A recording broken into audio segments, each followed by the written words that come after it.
Richardson on a design run. Touchdown! I-N-D-Y. This is the Fan Morning Show with KB, JB, and Jeff. Tax day. Oh, wait. WNBA draft last night. Major League Baseball today. Playing tax day. That's all I'm seeing today. Tax day. I mean, if you're a responsible adult like me, they were already done. So you get to a point where you just send everything to somebody else like a week or two ago. Okay, tell us whatever you need. There you go. Welcome into the 15th of April, 2025. We've got the Masters 2 days in arrears. We got the NFL draft single digits away now, guys. Kevin, we're less than a week and a half away. It's time to go. Indeed, week from Thursday, yes, the fireworks will begin. Although I don't know how many fireworks maybe in this year's draft compared to past drafts. Ross Tucker, NFL analyst, going to join us later today. Ross Tucker is a Daniel Jones guy. Didn't know those people existed, but nonetheless, they're out there. I mean, was this pre the flame out in New York? Or I think he believes that Daniel Jones could find something here in Indianapolis. So looking forward to that conversation. I think it's important to have, obviously as many voices as we can have on, and certainly Tuesday mornings, that means Rick Carlisle. So 8 o'clock, Rick Carlisle and Ross Tucker. Mark, you said 9:15 for him? Yes, 9:15. Looking forward to all those conversations, and we've had a couple of days, really a day to kind of digest everything we saw over the weekend with Rory. And I don't know what it is about my timelines on social media, but they just keep sending me Tiger Woods, Rory McIlroy, and Masters stuff. Maybe because that's all I looked for the last week. But I'm here for it. James, I sent you something on Tiger yesterday where Adam Scott was talking about he was playing with one of the young guys, and it was like, what was it really like to play with Tiger? And he just kind of chuckled, and he started describing, even in a practice round, it was very intimidating for other players, wasn't it? Yeah, it's like asking, what was it like to practice with Michael Jordan? And so you get a sense of the greatness there. Obviously, pretty excited for Rory to finally get the Grand Slam, get the Masters, get the green jacket. Did it in the most Rory fashion imaginable. But now I'm looking ahead to, count down the days to the weekend for the Pacers home opener. They will kick off the playoffs inside of Gainbridge Fieldhouse at 1 p.m. Eastern time on Saturday. So excited for that matchup and to hear Rick's thoughts on what's to come. And how invested in the play-in games are you going to be tonight, KB? Probably none at all. Honestly, the only reasons why I care about the playing games, I'm like, does that mean we can get the rest of the playoff schedule announced? Let's go. That is kind of how my brain works, too. Do they slot in the 7 seeds tonight? The winner tonight is the 7. So correct me if I'm wrong. What is that? Rockets out west, and that is Celtics in the east, right? Yep. The winners of tonight's game. I will say, I'll turn on Steph Curry. They play the Grizzlies tonight late, but I'll be up to watch that one because I just feel like I should take every chance I get to watch a guy like that as long as he's still playing. Yeah, that's the late one tonight. 10 o'clock. You are what time? How much sleep are you getting these days? I mean, I get home from the show. I usually take like a 2-hour nap, get up, write a story or something like that, get the work done, and then I'm fresh to go for the rest of the day. Jeff will be in 2 hours of REM sleep at that I'm telling you, man. That's how it works. We got to get some 10 p.m. Pacers games. I'll talk to Rick and see if we can push the time back. We got that going on, so there's a lot to get to today, and I'm fascinated. Both of you guys have done outstanding work leading up to the draft, and you took a look at dream scenarios, James, for the Colts and how things could fall and really who is the best fit at the positions of need that they truly have. What did you kind of find out there? Yeah, so I did a piece that I started doing last year where it's called Dream Picks, Sleeper Picks, and basically fun facts about certain guys the Colts might target in the draft. And so obviously I focused on, I believe, the 3 biggest positions of need, which would be tight end, right guard, and linebacker. And it was fun. I used the Beast to do it, so shout out to Dane Brugler.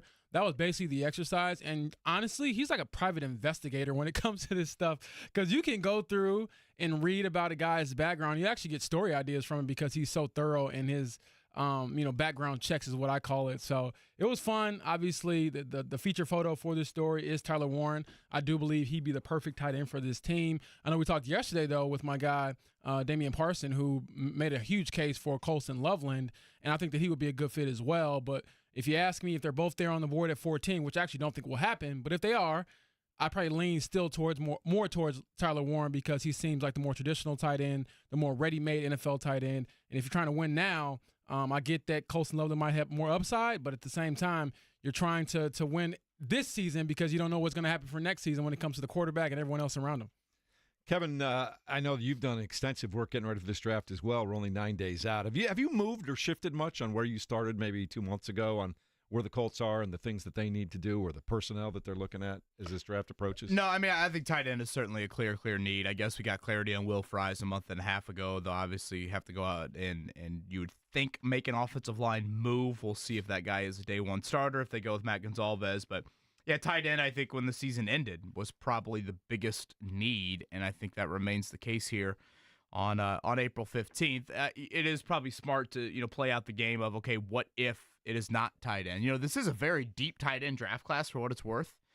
So, when you look at the history of tight ends in round one, there are not as many hits as maybe you would like. I mean, there are a lot of tight ends that have been taken very high that have not worked out. And so, if that is on the Colts' minds at all, what do those other avenues look like at 14 overall? Is it something to where, again, Chris Ballard's MO has been what? Trade back.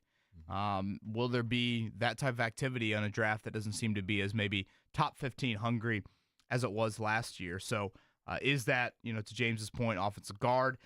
I would not rule out defensive line at all. I mean, That's fair too, yeah. I think as much as you might not feel that in 2025, your two best defensive linemen are north of the age of 30, and you don't have a single defensive end not named Latu under contract past this season. So if Lou Anarumo is going to be a guy that wants to play more man coverage, well, then you're going to have to rely on your D-line for more disruption. So if that's the case, you need some individual players that can disrupt and wreak havoc. And I could get talked into D-line, interior, or out at defensive end as well. So those are probably some thoughts that I've had here over the last couple days. How many teams, guys, are really keeping a close eye on what the Bengals do with their defensive line during this draft? What do you mean, like the Trey Hendrickson, Yes. potentially moving him? I Yeah. mean, I would say a lot of teams probably are because he's that good of a player, but at the same time, it's the Bengals we're talking about. So are they really going to play ball? Do you really want to move on from Trey Hendrickson? And I do think that the draft would be the best time to do it because that's probably when you can go maybe get out and get the most for him. But I just don't see it happening at this point. A lot has to happen because it's not only just moving him, it's the other team being willing to pay him. I believe he's 30, a lucrative contract extension at that point.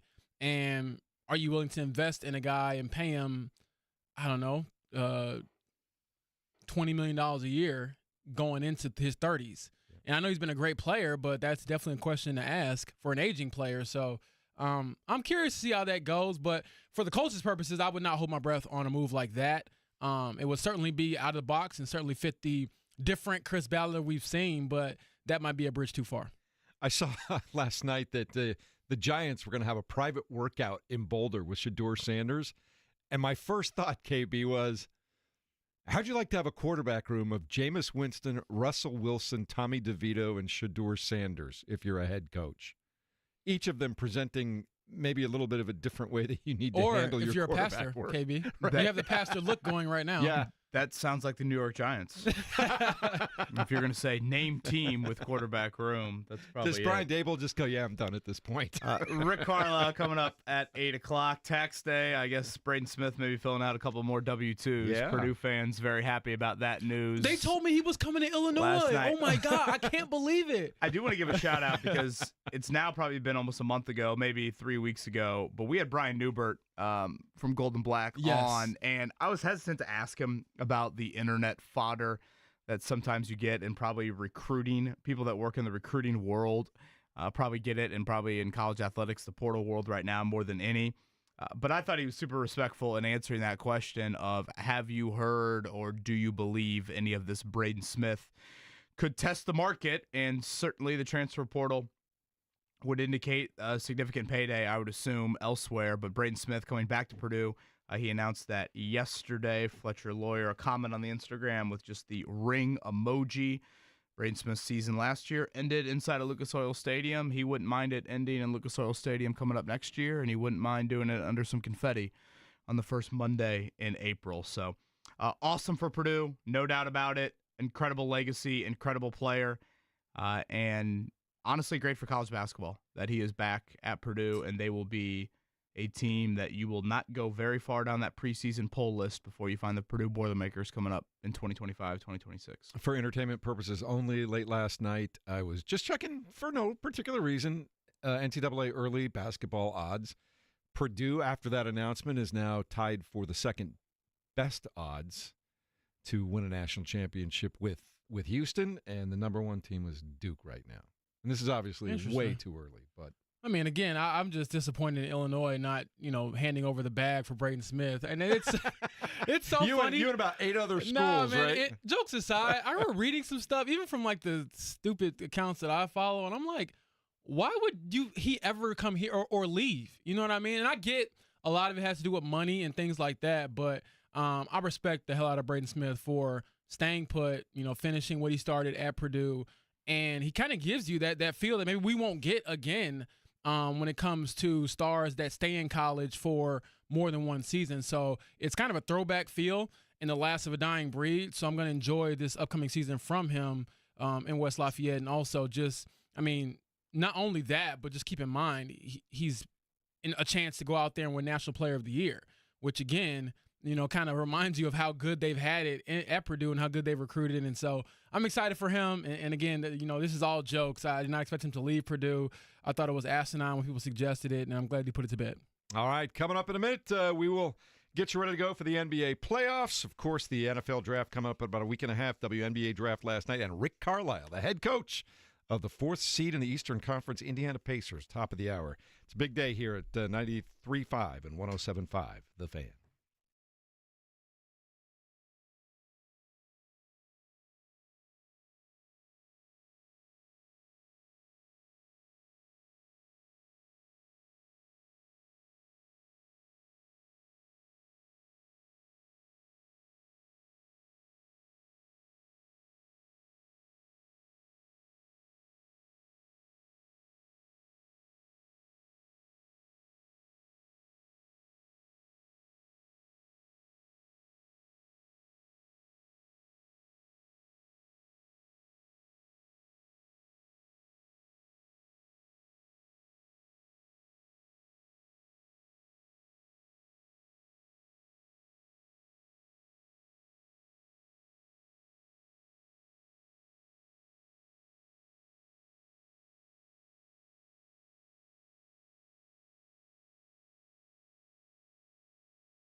Down.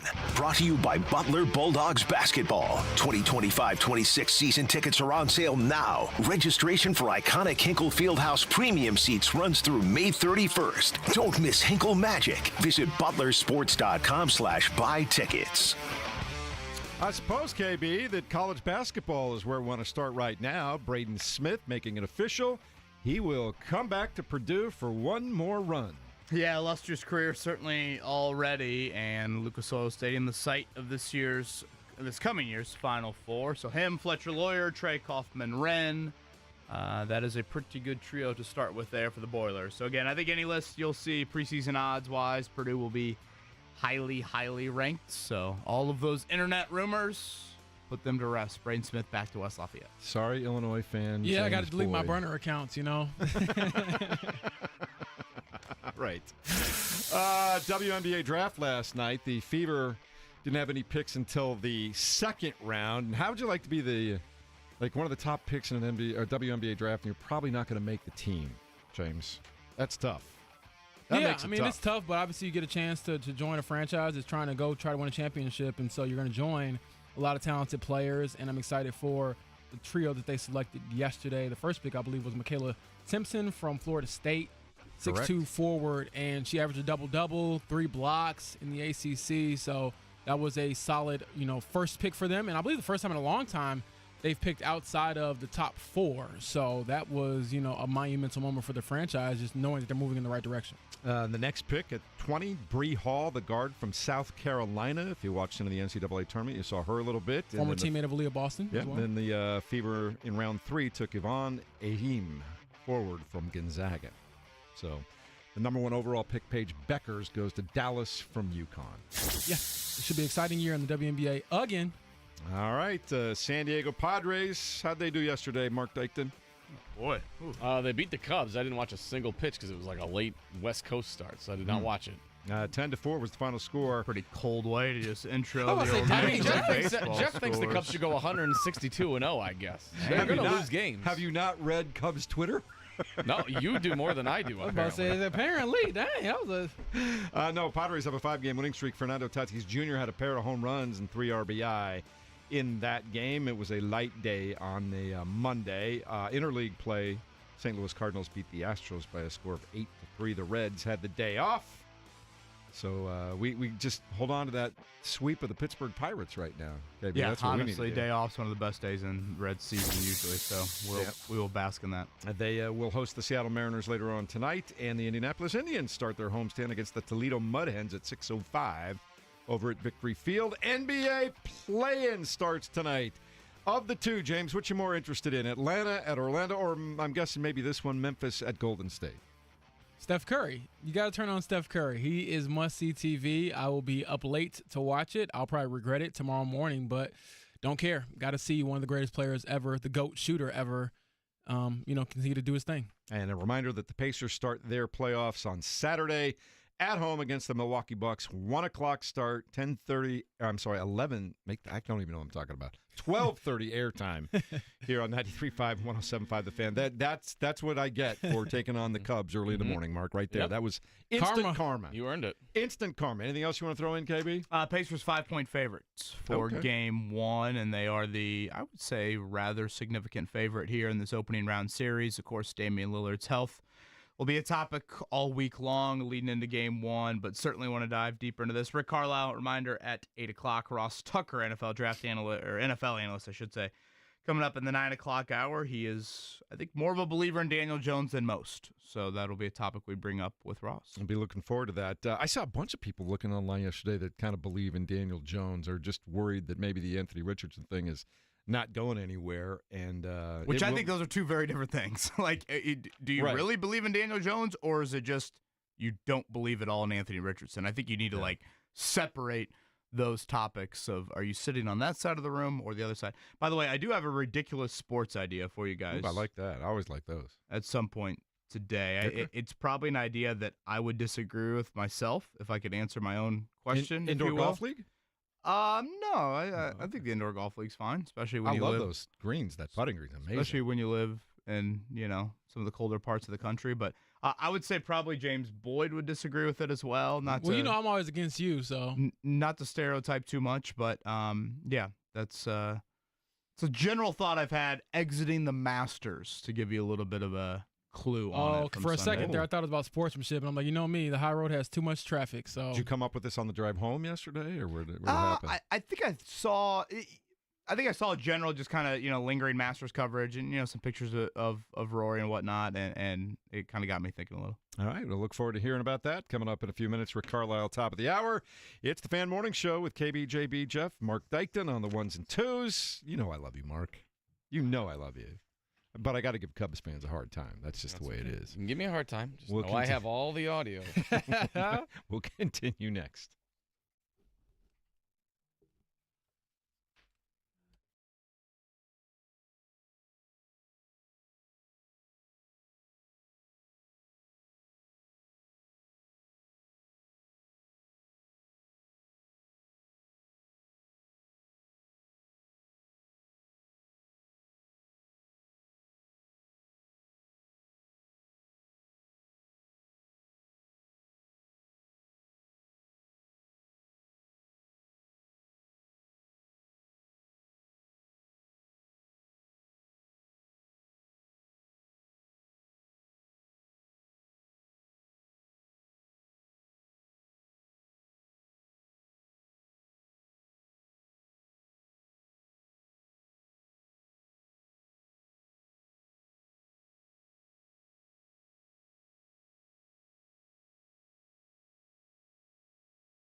You're listening to the Fan Morning Show on Sports Radio 93.5 and 107.5 The Fan.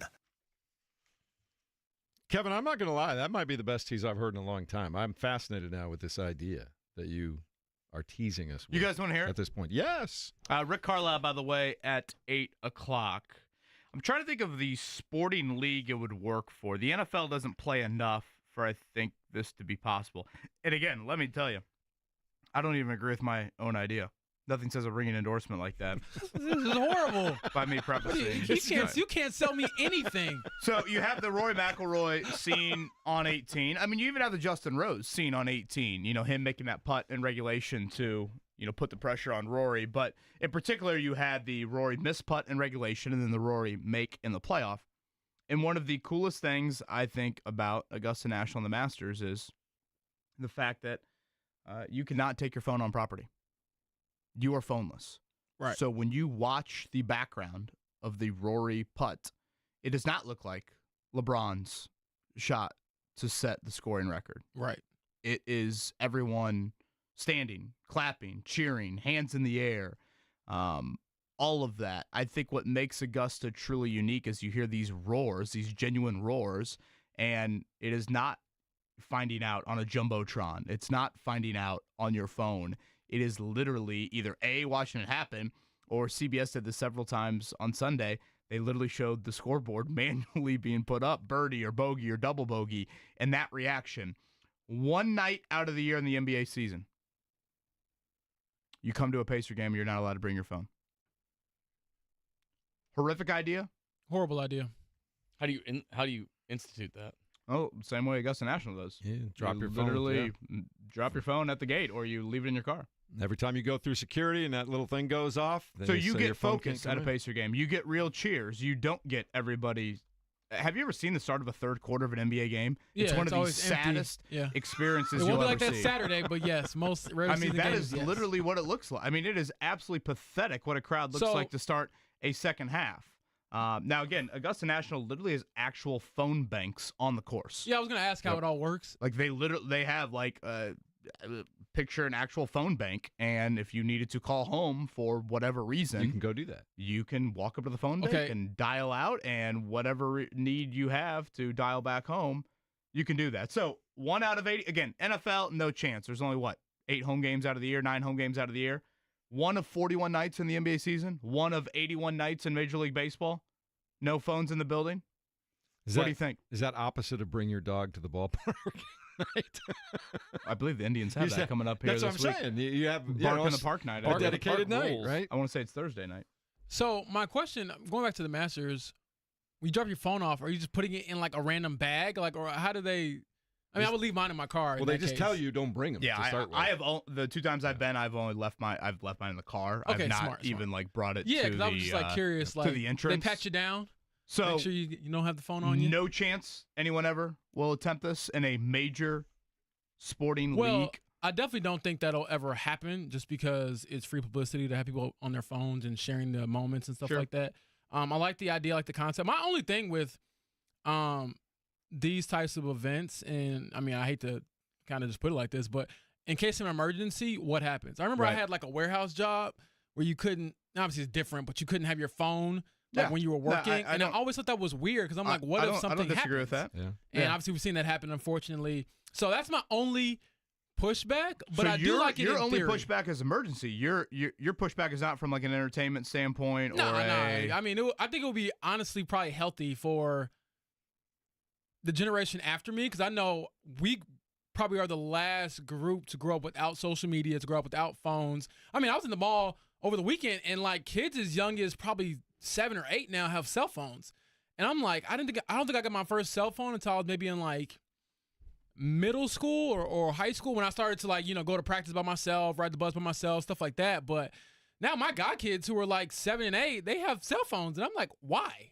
Yeah. And they can't like live without it. So I think that natural like separation will be good for them. My daughter at 8 is asking for a phone. I'm like, where are you going? Well, you and got nowhere guys, to go. I'm not just talking about that age group. I mean, I'm talking about me. Yeah. I mean, I'm not cool like with it. I am one that struggles to literally put the phone in the pocket for like 10 straight minutes. Oh, I'm right there with you. So Every like week when I'm you not I don't want to say this is just, hey, Rosie and Max Bowen, you're going to wait a long time to have a phone. No. I'm Rosie and I'm talking- Max in this Right, situation I'm as well. talking about like Kevin Bowen. It would be healthy for him No, seriously, to I think attend a that. sporting event. I'm good with that. Focus and yeah, I mean, if I'm at a sporting event, I'm either in the press box or when I do go to a Pacer game, I do like to, jot down just a few notes like I would bring up on the show Yeah, the next day. but you can have pen and paper for that, right? Right. And I don't know. I just think it would be it would certainly be unique. And it amazes me each year with the Masters, and I love seeing the crowd shots. It's all eyes on what's Are they going the only on out major there. like this? No. I mean, this is it. I mean, it's the Masters is the only event that even would attempt to try and do this. Okay. Because I think again, James, over time they've built this tradition. They've built this rich history. Which I do like. To your that point, adds to the like I fully understand why. I mean, you go to a Pacer game and they say, "Tag us in this." Yeah. I mean, they are promoting Yeah. the use of phones there, Yeah. and I get it. I'm just saying, 1 out of 41 nights in an NBA season, 1 out of 81 nights in a Major League Baseball season. Would fans even like that? Well, I mean, we had to bring out the peach baskets and the hickory uniform. I know. Maybe it could be sponsored by one of the major Yeah. 32 phone to carriers, 31 right? to be the final score. You could have a major phone carrier special. Do you ever get that report like on Sunday mornings of how much your daily use of the phone is? You ever see that thing that pops up? I do not, and I'm frightened to I Yeah, see mine is mine- always horrible. get Yeah, that. I look at mine now. Granted, I watch a lot of games in the evening on my phone sometimes. Like I'll be in the room with my wife; she's watching her show, and I'm watching a game, whatever. So it's on a lot. But there's weeks that I'm like on the phone 5-6 hours a day. Now, granted, a couple hours of that is some. Oh well, not phone calls, but yes, I see what you're saying. right. But whatever total is, whether you're writing an email or you're on the phone or maybe you're playing a word game or you're watching a game somewhere or I'll watch things streaming while I'm sitting in the room with my wife or something like that. Who knows? But yeah, 5 or 6 hours. It's crazy. So scale of 1 to 10, horrific, or you could listen to it. I like the idea, but I don't know if it's possible. I'll put 7. I'll put a 7 out And you there. don't know it's possible because why? Because of the This is the emergency? way we're wired now. I don't know. So how is Augusta National able to pull it off? Because they pull off a lot of Do things. they do that like other people manual don't. tickets? I would assume, if that's the case, or how does that work? I remember I had my It'd have to be. credential, like a lanyard and the ticket in there. But last time I guess 2019 practice round, so I guess not that long ago. But yeah. That's the one But I thing. mean, that's another fair question. Because I'm just like, you have to front a lot of papers. I mean, I'm getting too like down in the weeds, but I like the concept of it. I don't mind it at all. I The actually think that it's emergency thing refreshing. is a real deal. I mean, trust me. But assuming that everyone is on their best behavior and we can actually have a good night, I wouldn't mind it. It would be kind of cool to me. And then obviously, I think it'll be cool too to not be able to like live tweet something and just because it's always crazy to me when I follow more golf writers in the last week than I ever have, and I've read a bunch of stories and. You'll see some of the writers, and it's like, oh, I just got back, to my phone. What'd you think of that? And then everyone's just like dying to give you their reaction. And so, just to be I clear, do like even the that. media members cannot take their phones on the golf course at Augusta National. Yeah, either. like I would assume there's some people out there that would have like a phone, but you're like very high up for security reasons or whatever. So I enjoy it. And actually, it's funny you mentioned this, KB, because I saw a tweet probably last week where this guy was saying, in-flight Wi-Fi ruins society because it's like. I remember back in the day, you get on a flight and you're detached from the world for however long. You can watch a movie or you can go to sleep or you can do whatever and not have to worry about it. Now it's like you're expected if you're, have jobs like we do to kind of be on your phone and to be aware of things. And it's like, all right, if I get on a plane during the trade deadline, I probably should buy the Wi-Fi to make sure I don't miss anything and things like that where I'm just like, I don't want to be near this thing or be attached to this thing right now. So I would not hate it. I will put it on a scale of 1 to 10, put it at a 7. Okay. Yeah, I think it would be All a right. 10 experience. I think 7 logistically it would be kind of hard to do. I know there was been a couple other events like Dave Chappelle, like when he first was Yeah, starting the to tour again, comedians he do would it. give out like bags and you had to put your phone in. So there are like events where it happens where people are kind of disengaging from being on their phones and just enjoying the experience. Now, correct me if I'm wrong. That's a little bit more for like the sanctity of the event. Like Right. that's more of Right. like You Dave don't- Chappelle that doesn't and want he- his yeah, he did- content. He didn't want his stuff out there, but also just he also wanted people to just Yeah, probably engage. both. Yeah. Be a part be, of it. be Whereas focused. I think my objective here is not necessarily like, hey, I don't want you getting a highlight of Obi Toppin on your phone. It's more of like be locked in, Right. react to it at the time. Do you get a louder environment? Is it a better environment? Like, are the days of clapping at a sporting event like dead because we all have a phone and or a drink probably in our hands? Like, No, you can't take drinks away, KB. I mean, Well, ain't nobody coming in. trust me. You triggered him over there. I got to draw the line somewhere, but I love the idea. I think I think a phone company, a major phone carrier, should find a way to sponsor that. But the offshoot of that, something you guys were talking about a second ago. Don't be on your device. Right. I would say they would hate the idea, right? Yeah, but if they do it creatively, I think you can come up with some. What the offshoot of that, though? All of us are like foaming at the mouth as we walk out of the arena, be like, "Give me my phone back." I think Andrew Luck would have preferred that, been no cell phone device in that fateful Captain preseason Andrew. game. Right. As an older guy, though, one thing I miss about going to big sporting events, you talk about having a lanyard where you put that kind of pass in.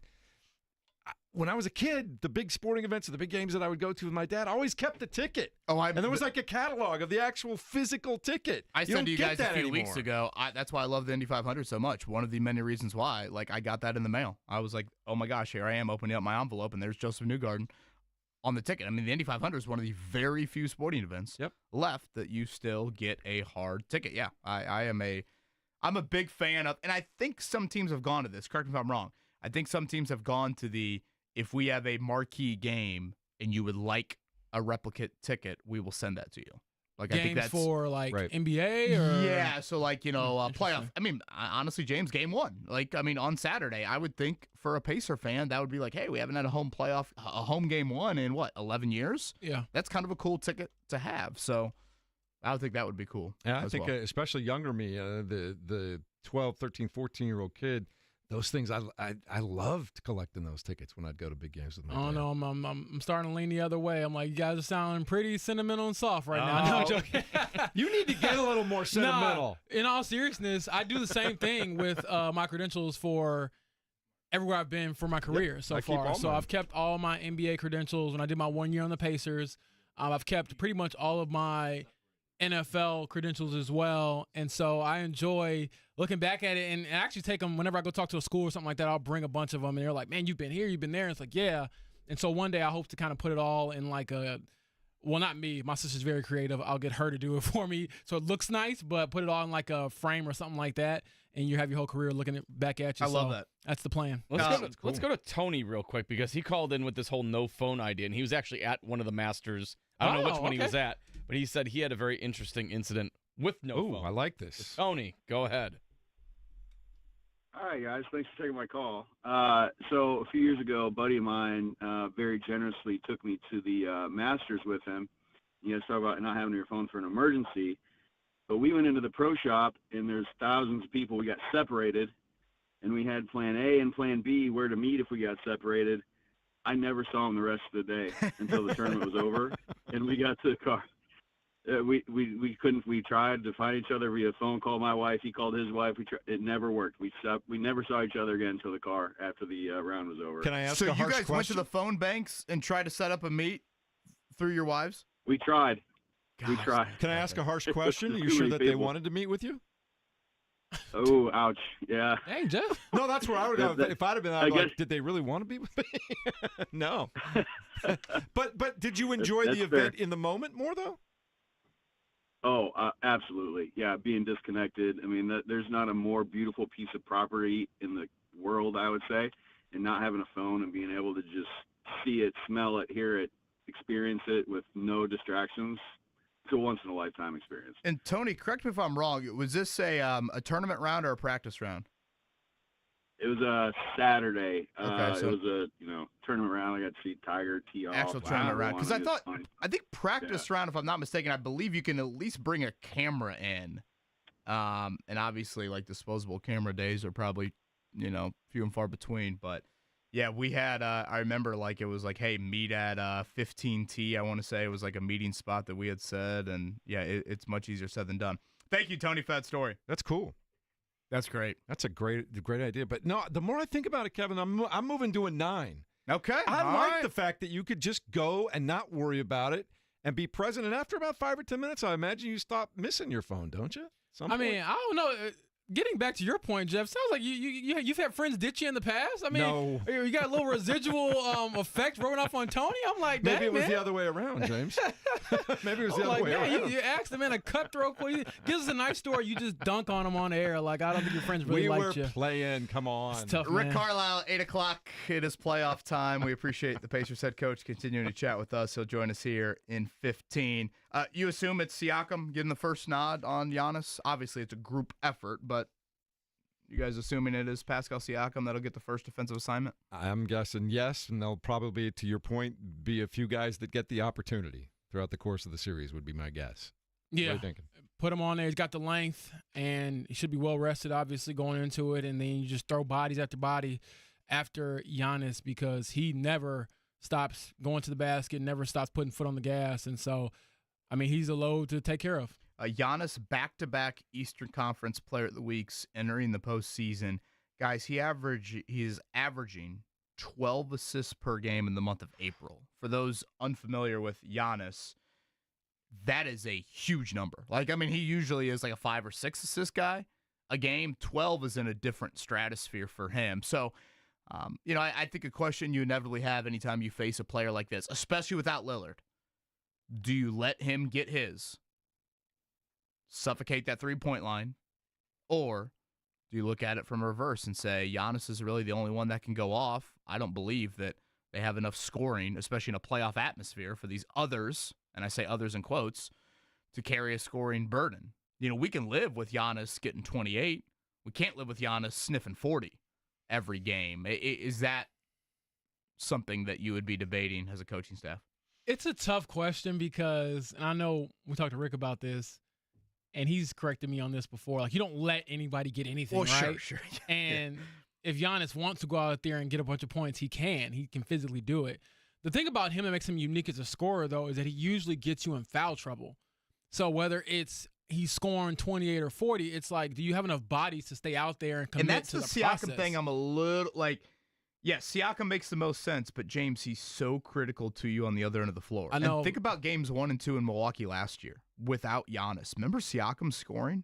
I mean, it was what, like 35 and 38? I mean, huge scoring numbers. Yeah. So if Siakam, as the other guy not named Halliburton, you rely on the most to carry your scoring burden, if him guarding Giannis, limits his effectiveness offensively, that is another little thought that I've had here. But I mean, Neesmith's he's just too small, I feel like, to put on him, possession after possession. Maybe you throw him out there a possession or two, but I almost look at it as Siakam, and then when you go to the bench, maybe it's a little, OB, or maybe even some Jarris Walker. Jarris, you have graduated. It's time. We need you. Well, this is graduating to, this is what? couple This is, minutes. he's going to the PhD program. This is Oxford. This Yeah. is, this is MIT. big time.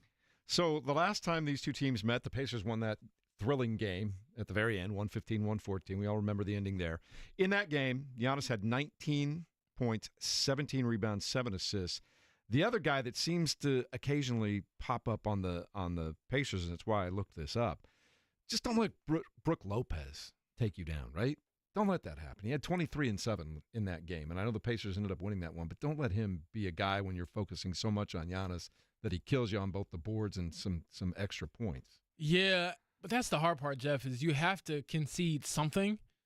And look, if you lose a series, and again, I picked the Pacers in 7, but if you lose a series because Brook Lopez had the series of his life, that to me is probably an easier pill to swallow than like you didn't necessarily try to turn off Giannis's water. And, if the series is, Giannis averaged 38, 12, and 7, then you're like, well, what do we do to actually slow down the best player in the series? So this is why I don't ever want to be a coach, because I would just be stressed. I would talk myself in circles when it comes to these things, because even without Dame, they're still a very formidable team because of that one player who's so different. And again, it's different with Giannis because he draws so many fouls. He's going to put pressure on referees to make calls. Like, he could easily be in foul trouble as he gets other players in foul trouble. Like, he's not, immune to having a few charges called on him because he's going to go through your chest, but he's going to force you to make the call every time. And that's what makes it so difficult. And he doesn't seem like he gets tired. So,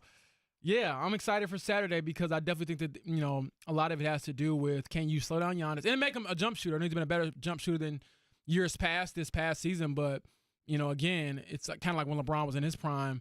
You live with those guys taking jumpers and living at the rim and getting you in foul trouble. And KB, the last time they lost to the Bucks in December, it was a little bit of everybody for the Bucks. 30-12 for Giannis.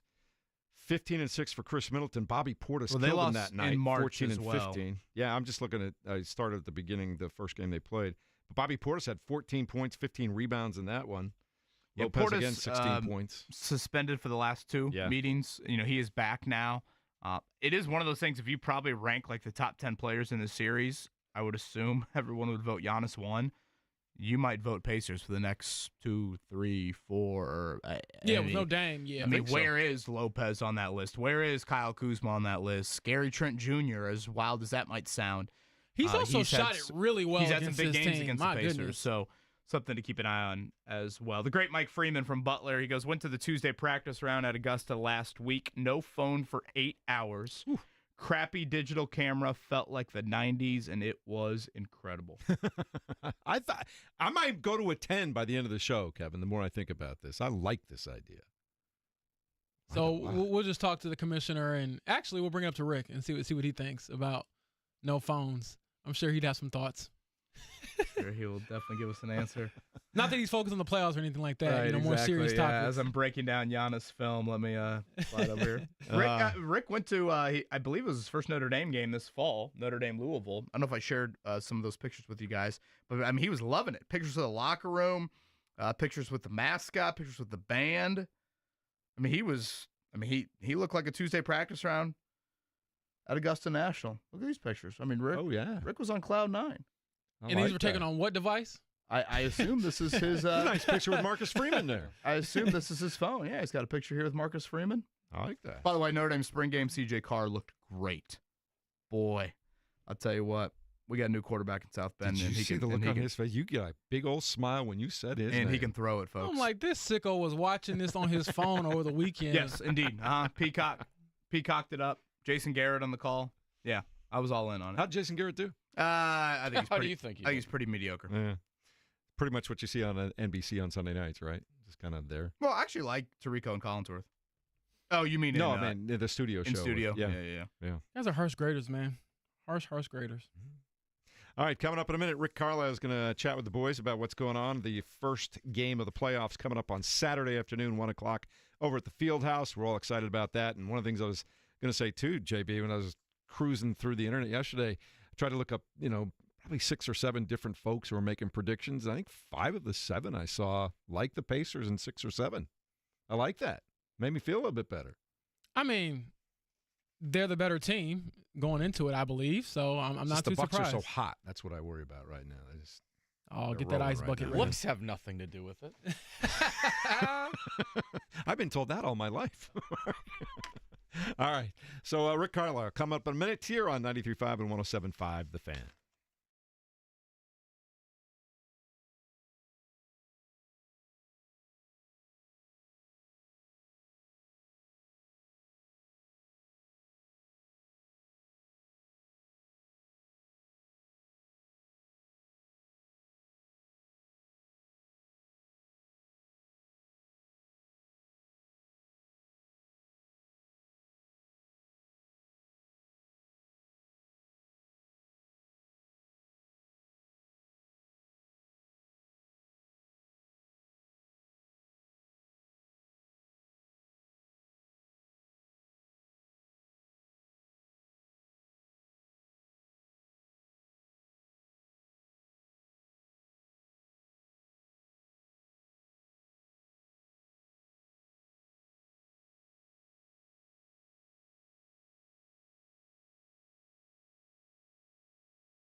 You're listening to the Fan Morning Show on Sports Radio 93.5 and 107.5 The Fan.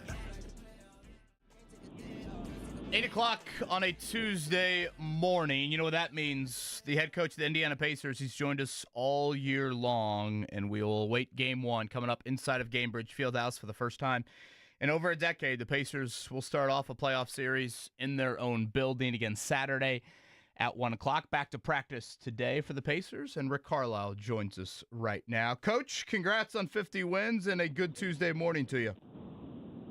How are you? I am well. Let's go back to Sunday if you don't mind. I know you're probably wanting to move on to the Bucks, but I thought the scene in Cleveland was pretty cool, and honestly for some guys that aren't even eligible to play for you in the postseason. Biggest comeback of the year. What was that like to witness, again, a lot of guys that, can't play in the playoffs get that done and get to that number of 50? Yeah, it was really great. And, Cleveland had guys in a similar situation playing the majority of their minutes.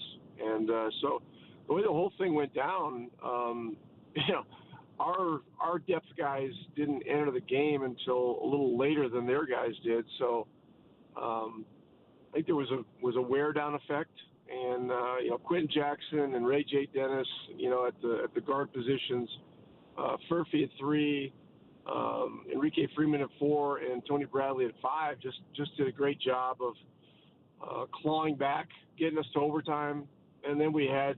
I don't know if you saw the game, but then we had two or three or maybe even 4 missed layups in the first overtime. It just kept hanging in and finally outlasted them in the second overtime. And it was a pretty cool scene in the locker room. We really honored those 5 guys. Enrique Freeman got in the game. He played 31 minutes in a row to end the game, So those guys had to be tired, but it also had to feel good for them too. Rick, as you look ahead to Saturday, obviously you'll be well rested going into Game 1. And how do you think a guy like Benedict Mathurin in particular didn't have the opportunity last year? How is he going to embrace these moments? I know you can't predict the future, but just knowing how he's wired. He's looking forward to it. He's very focused on the opportunity to play in the playoffs after missing it last year, and so it's important that he has, like everybody else, a very focused week of practice.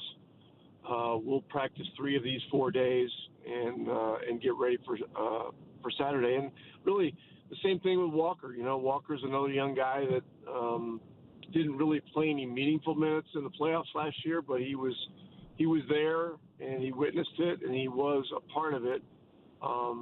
These guys are getting ready for a very unique experience. Again, Game 1 coming up Saturday, 1 o'clock inside of Gainbridge Fieldhouse. It's Pacers and Bucks for a second straight playoffs. Coach, you said something the other day of you wanted to reiterate, or I guess maybe not reiterate, but explain to your team that this is a different kind of challenge and experience this year in the postseason. Did you strictly mean that based off of home court or Milwaukee's personnel? What did you mean by that comment? Well, starting with the home court is a privilege, and it's something that was earned. But it never guarantees anything, and so your job is to protect home court right off the bat. And so, being ready to jump right into the series is extremely important. We've got to play with an edge and an energy. And really a desperation that keeps our fans 100% into the game all the time, when we're at home. And then, the other part of it is Milwaukee's a different team. Giannis is healthy. Giannis is playing at a very special level right now. I think he's in the last 6 or 7 games, he's averaging 13 assists. And their team is really clicking, and they've been playing great even without Damian Lillard. So, it's a tough series, a great challenge, but one we'll very much look forward to. You hear all these people, playoff basketball is different. It's more physical. Maybe the game slows down. Obviously, there's bigger gaps in between games. I think the media timeouts are even longer. To you, what is truly different? What's a myth and what is truly different about playoff basketball? probably not as much as people want to say. I mean, a lot of this comes down to executing the basics to the highest possible level. I mean, if you go out there and play with great intensity, but turn the ball over a lot and don't rebound well, I mean, you're going to be up against it on the possession stats, and that's going to make it very hard to win games, whether you're home or road. And so, those are basic things. Transition defense, and I've told you guys this during the year, is transition D is probably as important a defensive coverage as we have. And, a lot of people look at that and say, well, of course you got to get back, but getting back and finding a man, not just your man, and making sure that everyone is covered is a really big deal. So, look, those basics are going to be very important. Plus, we'll get to, tune up some other things this week, maybe do a few tweaks here and there, but this is not going to be about gimmicks. This is going to be about us bearing down and executing our style to the highest possible level we can. Rick, to that point, and maybe can you expand on it a bit, what is the balance of remaining who you are, but also realizing that it is a matchup, and the playoff matchup, seeing a team for 2 weeks is different than seeing them for 2 or 3 times over an extended period of time throughout the season? Yeah, I mean, there's going to be a lot of adjusting, I would assume, back and forth. You got a guy like Giannis, and, right now, against double teams, I mean, he is as good as anyone in the league. I mean, he's right up there with Jokic just in terms of his execution against double teams in the last 6 or 7 games. A guy like that averages 13 assists a game over a stretch, of must-win games. I mean, that's impressive. So it isn't that you just go get the ball out of his hands every single time, because he is throwing these darts, these cross-court darts to the opposite corner for threes, and he's throwing, darts to guys like Lopez dive into the hoop and stuff like that. So, we're going to have to be very mindful about everything that's going on. There are probably going to be stretches where we're going to have to try to play him straight up, which is, it's really in the last 7 or 8 years has been almost impossible. But again, it's going to come down to our team versus their team. But they've got a guy that's really, every year he's in the MVP conversation. So he's a big challenge. 50-win season for Rick Carlisle and the Pacers. Hell of an accomplishment. Now they'll transition to round 1 again coming up. First game of the playoffs Saturday at 1 o'clock here. Pacers and Bucks. Coach, I don't think I've ever asked you this. I'm always struck, during games, you, compared to, I think, other NBA coaches, I feel like you are a quicker taker of timeouts. Oftentimes, I refer to them on the show the next morning as what strikes me as timeouts of disgust. I don't know if that's necessarily the way you would describe it or not. I'm trying to think what game it was earlier in the season, but I swear, like, in the first, second, and third quarter, you took a timeout, like, within the first 60 or 90 seconds in each of those quarters. Again, that's not typical, I think, for a lot of coaches. When you do that, are you simply trying to halt momentum? Are you trying to then make a tangible change in the huddle? Are you just pissed and you want your team to know that you're pissed? What is usually the objective with those? If things aren't going well, it's usually to try to redirect what we're doing. You always want your players to feel like you have implicit trust in them, and we do. I mean, our players are the number one determiners of what happens for us offensively. I mean, we don't want to call plays. We want to let our guys dictate the action. We want it to be, a little bit like an improvisation, in music, and whereby the defense doesn't know what's going to happen every time. I mean, my goal would be for our team offensively to come down the floor every time and have it be at least slightly different so that the defense doesn't know exactly what's happening. But you get into some things at times where it can feel a little bit like in the first 90 seconds or 2 minutes of the game that you're just kind of trading shots with the opponent. Maybe it's an opponent that is a lesser opponent, but you're just kind of letting them hang in. You're just seeing some bad habit things happening. And then, look, the timeouts are an opportunity to have a change agent, So a lot of times it's just reminders. I don't know about disgust. That's never what you want. What you want is for the feeling that everybody's in the same foxhole and that we need to get the wheels on the wagon the right way and proceed forward with a better tact. Rick, last one from me. We've talked a lot about their best player, Giannis, your best player or your leader is Tyrese Halliburton. I know Pascal's in that conversation as well, but particularly for Tyrese, when it comes to evolving his game, I'm sure he's going to see a lot of different things from the Bucks. How have you seen him sort of challenge himself to grow as defenses continue to throw different things at him throughout his career?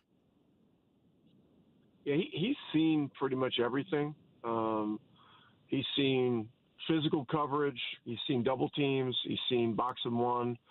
At times we've even seen triangle and two. And he's a playmaker. And he is the leader on the floor because he has the ball. And, he and Pascal are, they're our two-headed monster. I mean, these guys are the guys that are going to lead us forward. And we feel great about that. So, going into Tyrese's second playoffs, one of the things that will be different for him is, starting at home instead of on the road. Last year our first game on the road was very difficult. We played badly. We got smashed pretty convincingly, and so we had to do some soul searching and some big adjusting going into game two. This year, having home court and having that environment and everything, we got to take advantage of that, and we got to jump into the game. And another thing that's very important is, afternoon games and early afternoon games. It's very important to jump into those games very aggressively right from the very beginning. So that's another thing that we'll be looking to do. Again, it's 1 o'clock Saturday, Pacers-Bucks round one. Coach, as always, thank you for the time. Did you or were you able to watch any of the Masters on the flight home from Cleveland on Sunday? Yeah, we actually had a different plane that had television on it, and so I got to watch the majority of the ending. What a roller coaster that was! But it just goes to show you in sport, if you're gonna accomplish something historic, that it's never gonna be easy, and you got to give McIlroy, all the credit in the world. I mean, he faced so many different challenges throughout that tournament, starting on day one, and then there was stuff on day 2 and 3, and then the stuff day 4 was an emotional, crazy ride, but the shot he hit on 18 in the playoff was, that was one for the ages, and I don't know how long that putt was. They said 2 feet, but it looked a little longer than that to me. But when he made that, you could just feel the emotions and what it all meant, And being one of, I guess, 6 now that have had the career Grand Slam, that's really rare company. And I guess there's 1 or 2 other guys that are on the cusp. I know Jordan Spieth needs to win the PGA to do it. So I always pull for him. He's a Dallas guy, and he was a big Mavericks fan back when I was there, because he was a huge fan of Dirk, and a great guy. And his brother actually played in the summer league with us one time a few years ago. So wish him the best on that endeavor going forward as well. I'm guessing with your NBA calendar, have you ever been to the Masters? I'm guessing no, but maybe you have. I've been one time. It was during a year where I sat out. I sat out 2 years, 2000, 2001. That was after I left. When Isaiah Thomas got the job, I didn't get the job here. And then 07, 08 was the second time. So in 2001, spring of 2001, I did go and went for 2 days. And it's an amazing experience.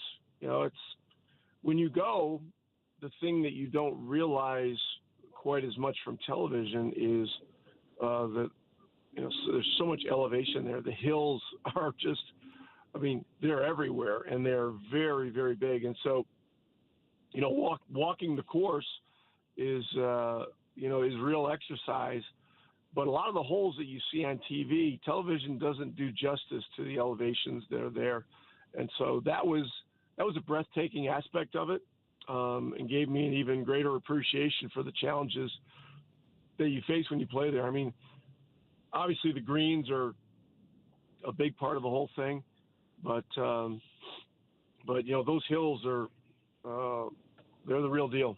I had a stupid idea in the last segment, Coach, of I think one night out of the entire NBA season, the Pacers should have a game where no phones allowed for fans, like Augusta National doesn't allow phones on property. Would you be a fan, or would you not care one bit about that? Listen, I am so assured that would never happen. It's not even worth having a conversation about it. You know, so, but I mean, I certainly wouldn't be opposed to it, but it just doesn't feel like it's today's thing. And you know, the Masters, they do things differently. You've been, I assume? Yeah, practice round in 19 when Tiger ended up winning, and then 2011 went Saturday and Sunday, or Friday and Saturday, excuse me. Yeah, I mean, the other thing that you're struck by really right off the bat when you walk on grounds, you know, they have these concession stands, and like in 2001, you could get a sandwich for like $1.25, you know, and a Coke for, you know, like 75 cents or something like that. I mean, some of the stuff, you know, the prices of that stuff are really, really low.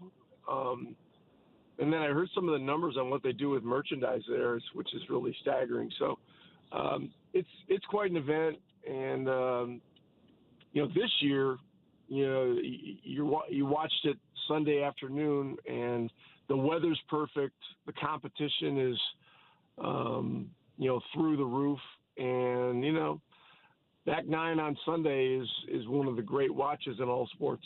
Well, you guys had a great watch at 1 o'clock on Sunday as well, getting to win number 50, and now the sports calendar will shift to the NBA playoffs here. Pacers and Bucks, again, game one coming up Saturday at 1. Coach, as always, we love our regular season combos. We especially love our playoff combos, so thank you for the time. All right. Thanks, guys. Take care. Rick Carlisle, Payless Liquors Hotline. If I could put words in his mouth, sounded like a hater of Kevin Bowen's idea of the – although I think he liked the idea but said – there's no chance it would ever happen. Yeah, we're just in a different time, which is what I threw out there as well. Okay. I don't think it'll ever happen, but the idea itself is endearing. It's a bit heartwarming, but it's also what I always say, it's idealistic versus realistic. Ideally, you'd love to do it. Realistically, not happening. I like that. Idealistic versus realistic. Okay, I'm going to jot that down. Oh, I mean, I've listened to my parents every now and then. I'll drop some nuggets and just know that they came from Lorna Boyd or Jesse. You're going to be a great father one day, James Boyd. One day, just not today or tomorrow. Well, hopefully not in the next 9 months or so. Rick Carlisle, we appreciate his time. Mark will have that up on the podcast. Guy. Again, game one coming up. 3 practices between now and Saturday. That's kind of unusual. I mean, that is not even kind of unusual, James. I'm going to bet the Pacers haven't had 3 practices in a week since training camp. Yeah, and that's the benefit of getting out of the play-in tournament and getting home court advantage. And then you don't have to travel either, so everything's back at home and setting yourself up for a massive game one because, you know, like Rick mentioned, you want to come out and set the tone early. I do want to get his perspective. I'll probably get a chance to follow up with him, you know, at the game or pregame, maybe at practice this week. But I thought what he said was interesting when he says, you know, it's 1 o'clock games, you got to start fast. And I was like, I'm just curious as to why that is the thing in his mind. Obviously, you want to start every game fast, but why particularly for that 1 p.m. slot? Like, is it a body clock thing? I would guess that, but yeah. Yeah, or something like that. So I'm curious to know, just because I think that everything matters even more when you get to this point. You're always trying to find that edge in the playoffs. Yeah, and he really harped on it, and I said it to you guys in the 7:30 hour. What I'm probably less struck by Milwaukee's won 8 in a row than Giannis is averaging 12 assists per game. Yeah, he's giving you Tyrese-level playmaking with also the points. And did you hear the comp he threw out there? I mean, he threw out Jokic. Yeah. I mean, that is what Giannis has done. We are used to Giannis being heavy point, heavy rebound, and he's a handful of assist guy a game. I mean, I don't want to act like he doesn't throw it to anybody, but he's not a double-digit assist guy to the level that he has been here this month. So it's scary. That general storyline, I think, will be one that I'll certainly be watching when things get underway coming up again Saturday at 1 o'clock. Reminder, 9 o'clock hour, Ross Tucker. You've heard him on our airwaves before, NFL analyst. Always enjoy our combos with Ross. He is, and I hope I'm not putting words in his mouth either, he is I believe a believer in Daniel Jones. I believe a believer. With the Colts. Yeah, boy, it sounds like a Easter sermon here that I'm giving out here. So that's certainly a different side of the conversation. So Ross Tucker will join us coming up here at 9 o'clock. Mark Dykton, let's check it down.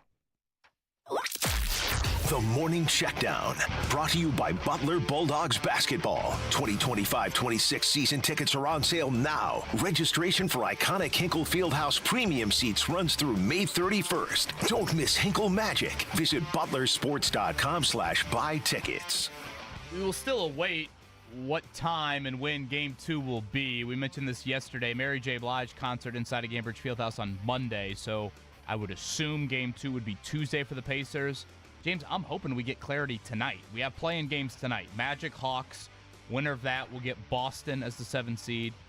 Warriors, Grizzlies? Is that right? Yes, tonight. Warriors, Grizzlies. Winner of that gets Houston. So I hope that will slot in and give us a Game 2. Curious your reaction to this. Doc Rivers, this was over the weekend on seeing the Pacers again in the playoffs and the old R word. I don't know what a rivalry is, but it's becoming one for sure. When you play teams multiple times in the playoffs, it just kind of happens, and I think it's kind of happening. Prince didn't care about last year. Neither does GT, neither does Scoot. Giannis either, probably, because he didn't play. Having said that, we are playing the same team. And there's definitely something, as they would say, there, and we'll see how that works out. As the kids say, Cap. That man is lying. I don't know what a rivalry is. It doesn't really matter. They don't really care. Yes, they do. I mean, have you seen Giannis playing this team? They're not friendly. They're not friends at all. And I think that is what makes sports fun. It's controlled hate, as I always say. So I'm looking forward to it. I do think it's a rivalry because of the matchups in the last year's playoffs and even this year and how contentious it's been in years past. So I expect nothing less than a high-level, high-intensity game. Well, and as much as Milwaukee's personnel has changed, Giannis was in the middle of Ballgate last year.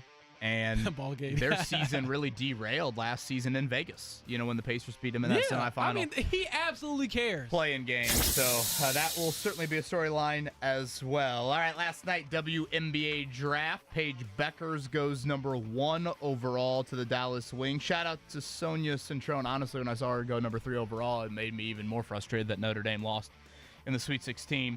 She went to Washington. How about Haley Van Lith teaming up with Angel Reese again with the Chicago Sky? The Fever 3 selections. Michaela Timpson out of Florida State, 19 overall. She was the only player in college basketball last year to average 17 points, 10 rebounds, and 3 blocks.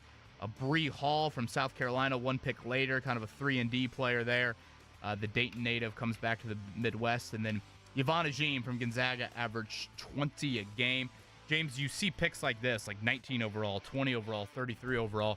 Then you're reminded it's really hard to even make the roster. Yeah. Caitlin Clark was the only Fever draft pick to make the team last year. Yes, I would just remind people that it is the hardest league in North American sports to make it into because of just the limited spots and how tough it is. I know they can get up to, I believe they have 15 players under contract now. You can get that number up to 18, I believe, for camp. But then by the season, usually down to 11 or 12. So it'll be a tough roster to make, especially considering that it is a championship-level team in eyes of many. Kind of a quiet day, Major League Baseball. Cubs lost to the Padres 10-4. Cardinals over the Astros 8-3.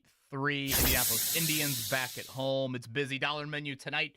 little kids action tomorrow. That is a late morning game. I think 11:05 first pitch. You'll get some Friday fireworks. Alexander Rossi, you see that, Mark, tossing out the first pitch on Saturday? Saw that, yeah. So IndyCar having the weekend off here. Rossi will be out there. And then the pregame Easter egg hunt out at Victory Field What Sunday. could go wrong? Can you imagine a couple divots just pulled out of left field Yep. there, man. 20 minutes before first pitch? Yeah. What's this? Addie runs Mr. Bunny over. left a Addie little treat. runs over Rosie out there in left field. I mean, look, winning is winning, so I don't blame you. And lastly, Braden Smith makes it official, his return to Purdue. The internet rumors can shut the hell up, says Purdue fans. Braden Smith back for no. year. Me and my burner account will still be saying, I haven't seen him on the practice court yet. I haven't seen him, I haven't seen a video yet, but I'm I saw a excited video about of him playing in the co-rec. I'm like, damn, Braden Smith's getting buckets against the I did see that, Fiji and I wonder and about the betas out there. rules because when I was in college at Illinois, you could play intramural sports, but not the sport that you play on scholarship. So I remember we played against the football team. I think we lost by like 2. It was actually a pretty I remember fun game. Kellen Lewis like playing pickup Yeah, intramural basketball at IU. Nate Hobbs, he's a cornerback now, sure, I believe, yeah. is he with Green Bay now, I believe?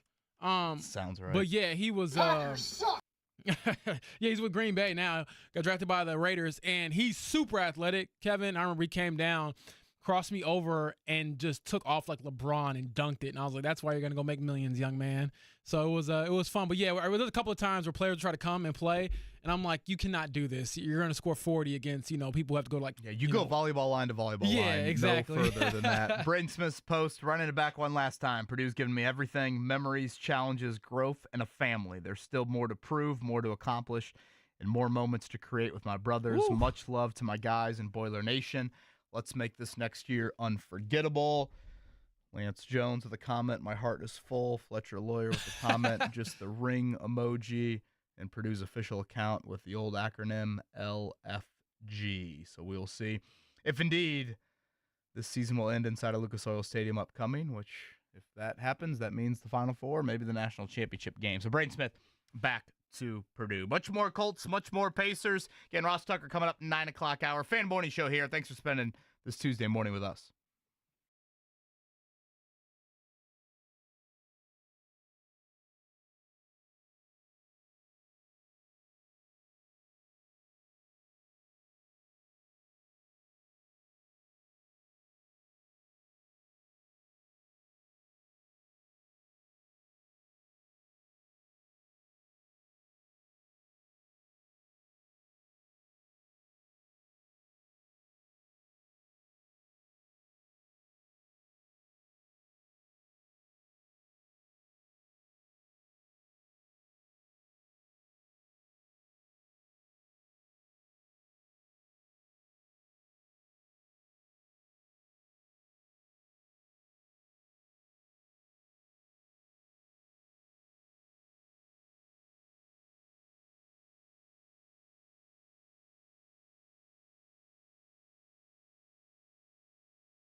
You're listening to the Fan Morning Show on 93.5 and 107.5 The Fan.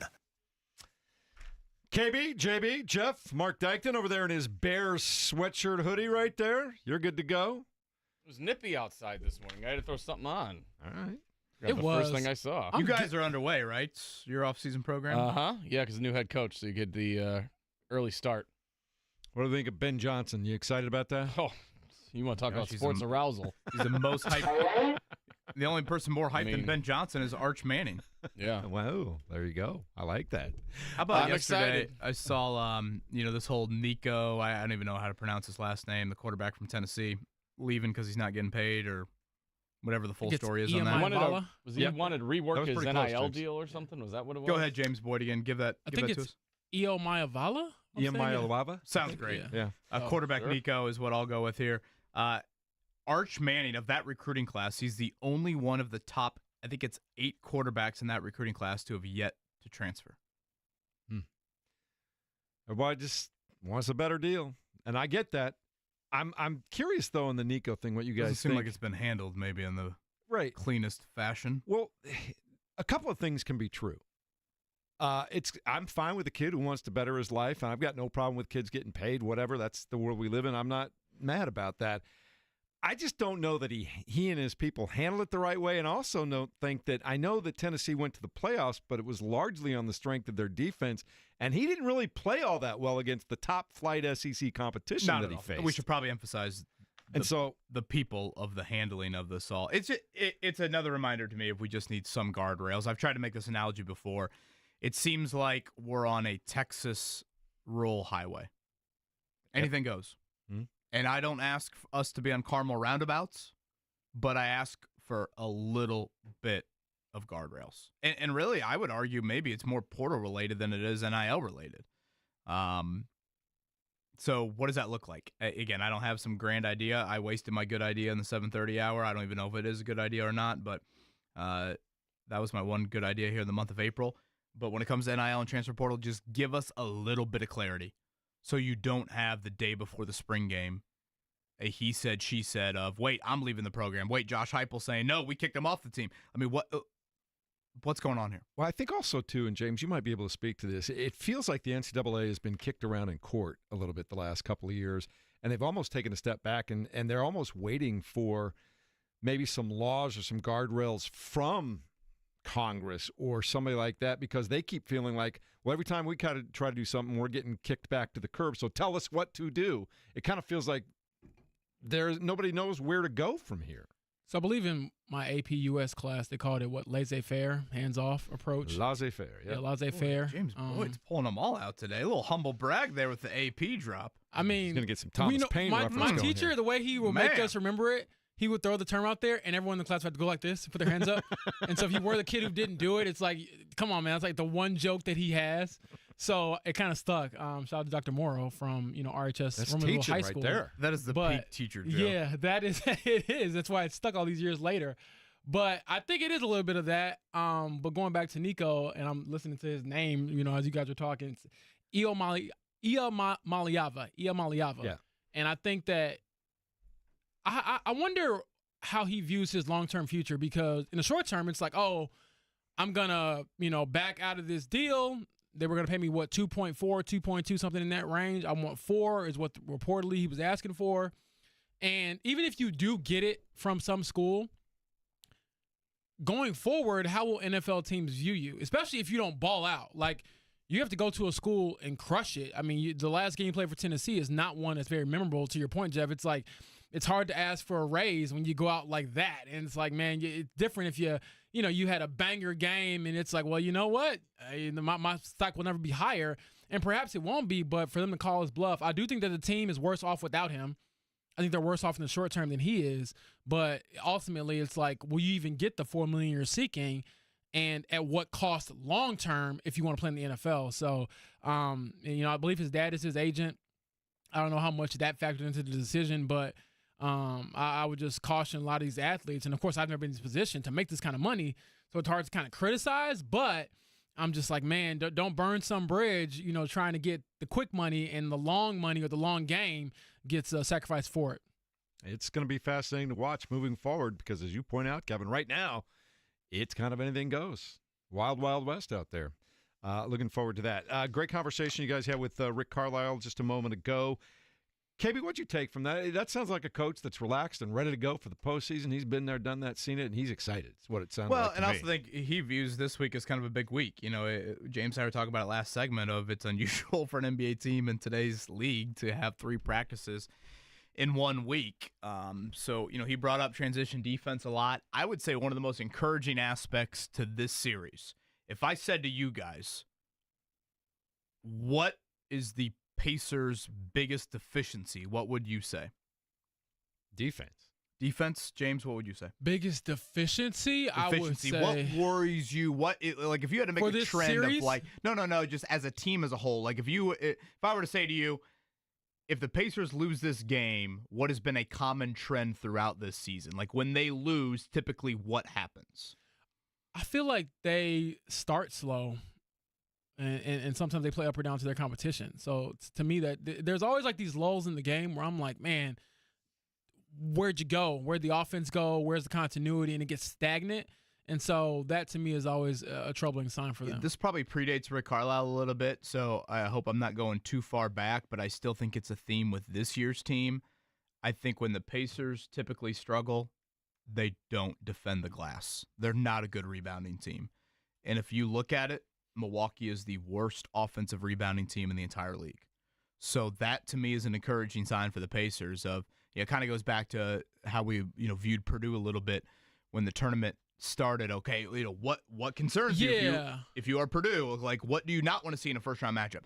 Obviously, Giannis presents a lot of unique problems. All right, to your point, KB, to kind of piggyback off your idea, I'll let you continue, but I think it's rebounding probably. If I had to pick like one specific area, it's always that one for me where I'm like, man, you guys got to get on this glass because – And that was when you were covering the team. Yes. I mean, this is like this is a rather annual thing. Like, I need Miles to hit the glass. I need other guys to gang rebound because, to me, other teams always get their rhythm, and this leads to the slow starts that I alluded to where it's like, man, why are the – Hornets getting, off these hot starts, it's because they have 6 more attempts at the basket because they've been crashing the glass. So I think that is an encouraging sign, frankly, to this matchup of, yes, Milwaukee has one of the best players in the world, but the biggest Pacer issue to me on a rather consistent annual that still applies to this team basis is rebounding, and especially defending that glass. The fact that Milwaukee's the worst offensive rebounding team in the league, you would hope that doesn't stress the Pacers too much. I think you're both right. And the reason I kind of went where I went when you asked me that first thing, I was looking at this last night. And before January 1st, when the Pacers hadn't quite found themselves yet, they lost 5 games in which they surrendered a minimum of 130 points or more. During their second half run in the second half of the season after January 1st, that only happened to them one time, and that was the Oklahoma City game, Kevin. They've gotten a lot better than they were at the beginning of the year. It just felt like they were just overwhelmed defensively at times when they weren't playing all that well. I still find it weird that, and I get the schedule kind of played into it, but, you look at the last 3 weeks, Pacers-Nuggets, was that the only good-on-good game the Pacers played? Yeah. Yeah, it was weird. Well, Minnesota. You can count Minnesota, right? But how far back was that? I mean, that was 3 weeks ago at this point, right? I mean, March 24th, yeah. Yeah, I mean, it's April 15th. I mean, that was nearly a month ago. So, I mean, if you look at it, Milwaukee has, and I don't know, maybe this will apply, maybe this won't apply at all. It's obviously a long break between the end of the regular season and the start of the playoffs, but for what it's worth, the Bucks have played a few more of these good-on-good games here lately than the Pacers. And James, this probably goes back to your, follow-up that you want to ask Rick, later this week. Is that some of where he's at with this Sunday or Saturday at 1:00 here for Game 1 of making sure you get off to the right start, because certainly you want to protect home court, and if the Bucks steal Game 1, then certainly they feel like they are, I don't know, in control of the series, but they feel like they're in a pretty good position. Just to drive the point home, the Pacers are averaging 41.8 rebounds per game. That is 28th overall in the NBA. Oof. And I bet if you look at the past decade, I bet their rebounding numbers are right there. Like 25th, 27th, 29th. Hell, they might have even been 30th. I mean, it's been a their offense thing is potent. I mean, 29 assists a game, 3rd in the league, 117 points a game, 7th overall in the league. Field goal percentage, 48%, 3rd in the league. So when they're humming, It's just what other steps can you take to kind of strangle the other team and win some games that maybe you're not supposed to? Because I do expect it to be a little bit uglier. the bright lights of the playoffs. I wouldn't expect Benedict Mathurin to come out and, drop 30. I mean, if he does, great. But you expect to be some jitters there for certain guys who haven't been in the moment.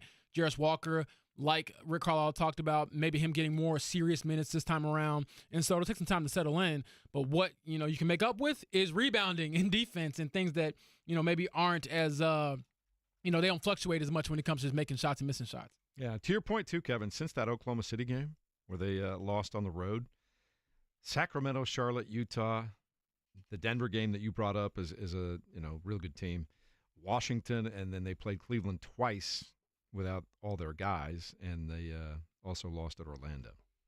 So yeah, and the Pacers also sat some of their guys too. Yeah. Like it's not just the opponent Right. that they were playing. I mean, it was pretty weird. I mean, the last time the Pacers finished with their starters against an opposing team starters, like even if you just boil it down to that, you got to go back a ways again to that Denver game. So just kind of an odd end of the season, whereas last year the Pacers were certainly going for it until game 82. The other thing that's been fascinating that we talked about a little earlier in the show too is, and get your thoughts on how Rick responded to that. What's your best course of action to try and defend Giannis? And we'll talk about that coming up in a minute here as we continue on 93.5 and 107.5 The Fan.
You're listening to the Fan Morning Show on Sports Radio 93.5 and 107.5 The Fan. Pacers coming up on Saturday afternoon, 1 o'clock. Mark, 12:30 airtime here on The Fan. Got it right this time. That's Here we right. go. Here we go. Well, I was going to start the whole day. I was going to do like a 3.5-hour pregame, James, and then you changed my mind. I was not going to be listening that early, but, do you, brother. Nah, it's going to be a lot of fun, and I'm looking forward to it. I know Rick sounded like he was looking forward to it, but the question remains. It's probably the biggest question there is, Kevin. How do you deal with Giannis Antetokounmpo, who's doing everything? He's doing his version of Jokic right now. He's, averaging 12 assists per game over the last 5 or 6? Yeah, that's what stands out to me the most about Giannis. I mean, we're used to Giannis being Giannis, but we're used to that being, 35 and 15, which is obviously eye-popping. But when you throw double-digit assist numbers, it stands out. Now, a question I would have is, can these guys, and I say these guys, can they hit those shots in the playoffs? Because for Kyle Kuzma, for Taurean Prince, for Gary Trent Jr., for Ryan Rollins, for those unfamiliar, Ryan Rollins is their starting point guard. I mean, Ryan Rollins sounds like a bullpen guy for the Cubs, and that's their starting point guard right now with Damian Lillard out. Can these guys hit shots in the postseason? Can these guys hit shots away from home? I would start there, but certainly from a defensive standpoint, I would assume Siakam draws the initial assignment, Turner at the rim, and then you build a wall. I mean, that's the old adage with a player like Giannis. And then when you go to the bench, James, I think it's a Jarris Walker series. I think Jarris Walker has earned playoff minutes, and I think he will be in the rotation. I'll be curious how deep this rotation goes. But I would think Jarris Walker will be a part of that group. And I also think a huge storyline anytime these types of opponents appear on the schedule.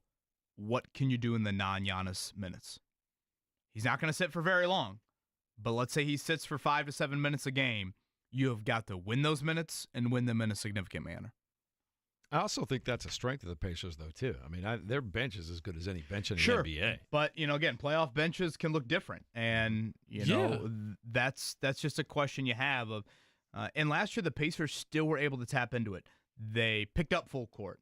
They relied on their depth in different ways because sometimes your depth and your bench can be neutered a bit in the playoffs. Yeah, but I thought last year TJ was incredible. Right, but yet the Pacers still were able to rely on it. But I bring that up to say, again, the media timeouts are longer. The gaps in between games are longer.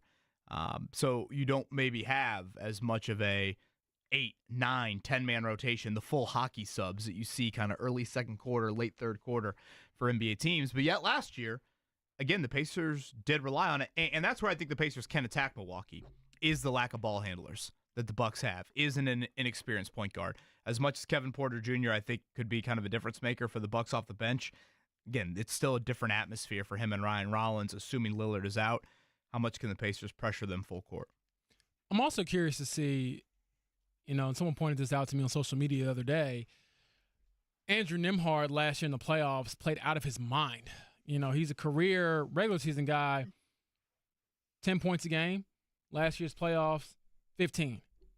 He's a career 46% shooter, 33% from three. Playoffs last year, he was 56%, 48 from three. That is absurd. And you have playoff risers. You have certain guys that get better in the playoffs, but even stars don't get that much better. So realistically, I would expect them to regress a bit. And then who else is going to step up and fill that void and have, some oomph coming off the bench, or even just in a reserve role, or rather a complimentary role, even in the starting lineup. So I'm excited for this one just because the depth, I think, will help you in certain areas, especially if you get in foul trouble. I would assume it's going to happen at some point because Giannis just does it at such a high rate, drawing fouls. But on the flip side, it's like, how short will your rotation be, assuming everyone can go out there and kind of play their own game. So I'm also curious, KB, how much of it is matchup based. If you try something for game one and it doesn't work, or game two, whatever, do you switch things up and kind of throw a different body out there that you maybe didn't before? You don't want to change too much of your identity, which is what I asked Rick, but you do want to be open to being more of like a chameleon if you have to adjust, because to me, that's what the playoffs are all about, is adjustments, because, you're going to know the other team's plays probably by the end of the second game. And the Matherin angle. You asked Rick about him right out of the gate. The man's crazy. And how will that look in a playoff setting? I think that's one of the bigger unknowns. There's part of me that thinks he will thrive in a little bit of the the game slows down. It's a little bit more isolation. But also, he's probably been waiting for this moment for a long, long time. And he had to, bite the lower lip a little bit, sitting on the bench and watching this team have a lot of success. How Matherin looks, not only I think is a huge storyline just for the series as a whole, frankly, I think it's a big picture storyline as well. Of just, okay, where is his fit? Where's Jarris Walker's fit as you start to move forward? Yeah, I don't think he'll be afraid, Jeff. Like, I don't expect Benedict to ever have any fear in him. But is there a balance there between, okay, it's winning time, or I can kill my guy one-on-one, or I can get to the free throw line, versus playing the more Pacer-esque basketball, which is moving the ball, getting everyone involved. So I'm curious to see how he evolves and just embraces this, because as you know, he's got to be itching to have this playoff run, because he was robbed of this last year. I mean, he was there, but you're not really there if you can't go out there and play. Yeah, I think he's looking forward to it. I want to go back to your other point, though, too. Do we have our version now of Robert Horry? A guy that just rises in the playoffs? That's a huge name to invoke. Here's a guy that never had really any regular season success, and in the postseason, he was the man. I mean, I would love to think that is Andrew Nembhard, but I mean, he's got a chance to double down after last year. He's got a long way to go to be mentioned with Robert Horry. I'll just say that. The titles haven't come yet either. My point is we have seen there are some guys who find a way to raise their game when the biggest spotlight is on. Yeah, but like you named the guy. I mean, how many guys realistically can you think of in your life that aren't stars and they play so much better in the playoffs in the regular season? It's very rare. Yeah, it's very few. It's very few and far between. I'm not saying Andrew Nembhard is going to like have an awful series. I just think that he won't be. I mean, 56 and 48%, from the field and from three are high numbers. I have to think they're going to dip at some point. It's just, who else is going to obviously step up as well. And then to Andrew's part, what makes him so beneficial is that the defense is a factor as well. Like, he's going to draw, I would imagine, some assignments on Giannis to a degree as well. Just a different body, different look. I don't expect them to be guarding him one-on-one. But, again, he's certainly going to be getting in the ice bath after a few of these games. And he hasn't been as productive lately. That's probably worth pointing out. But I do think he, honestly, without Lillard, his biggest presence might just be more as another ball handler to get Tyrese off the ball a little bit. Yeah. Just like a little bit of, okay, free him up in that manner. Whereas this time last year, I feel like he was guarding Lillard a ton in these playoff games. Yeah. Bottom line, though, I think Milwaukee is going to have to deal with just a really solid 8 to 9 man rotation that the Pacers throw at you every night. And that comes up big in the postseason. To your point, Kevin, you don't have empty minutes. And that's the one thing the Pacers have done really well this year is they don't have empty minutes with those guys. Reminder, Ross Tucker, NFL draft analyst, coming up here in about 20. He is, again, I should say NFL analyst. Certainly will ask him some draft-related questions, but he is one that is a believer of Daniel Jones. So we'll chat with him coming up 9 o'clock hour about that. 93.5, 107.5 The Fan. Hang with us.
You're listening to the Fan Morning Show on Sports Radio 93.5 and 107.5 The Fan.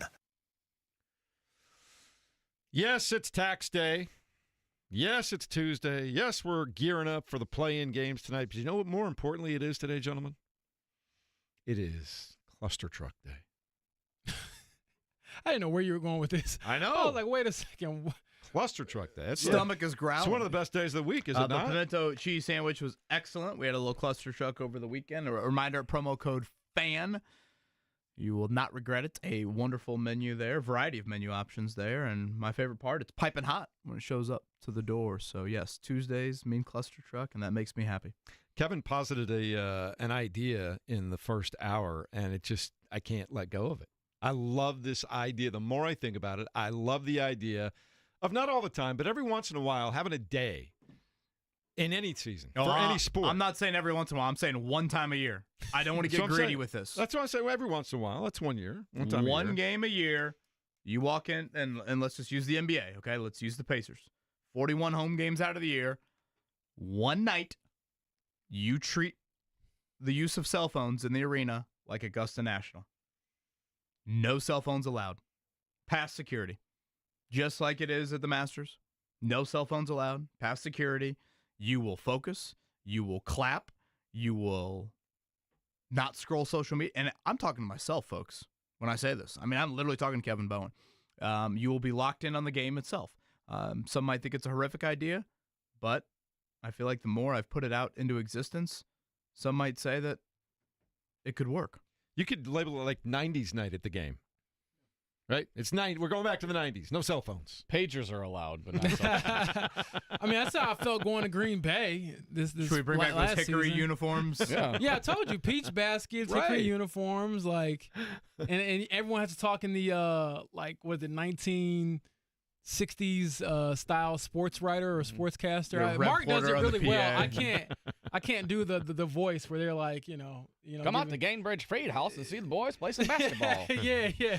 The three-man weave, the newest invention in basketball, is taking the league by storm. I need Halliburton doing the mic intros before the game, but again, it's idealistic more than realistic. But I think it would be a cool way to kind of enjoy a game because, I mean, at least speaking for myself personally, the best moments I've had in person at games have been when I'm not on my phone and I'm locked into whatever moment I'm seeing. It's been like that for high school games, college games, pro games, and so I would love it, but as Rick said, it's just not going to happen.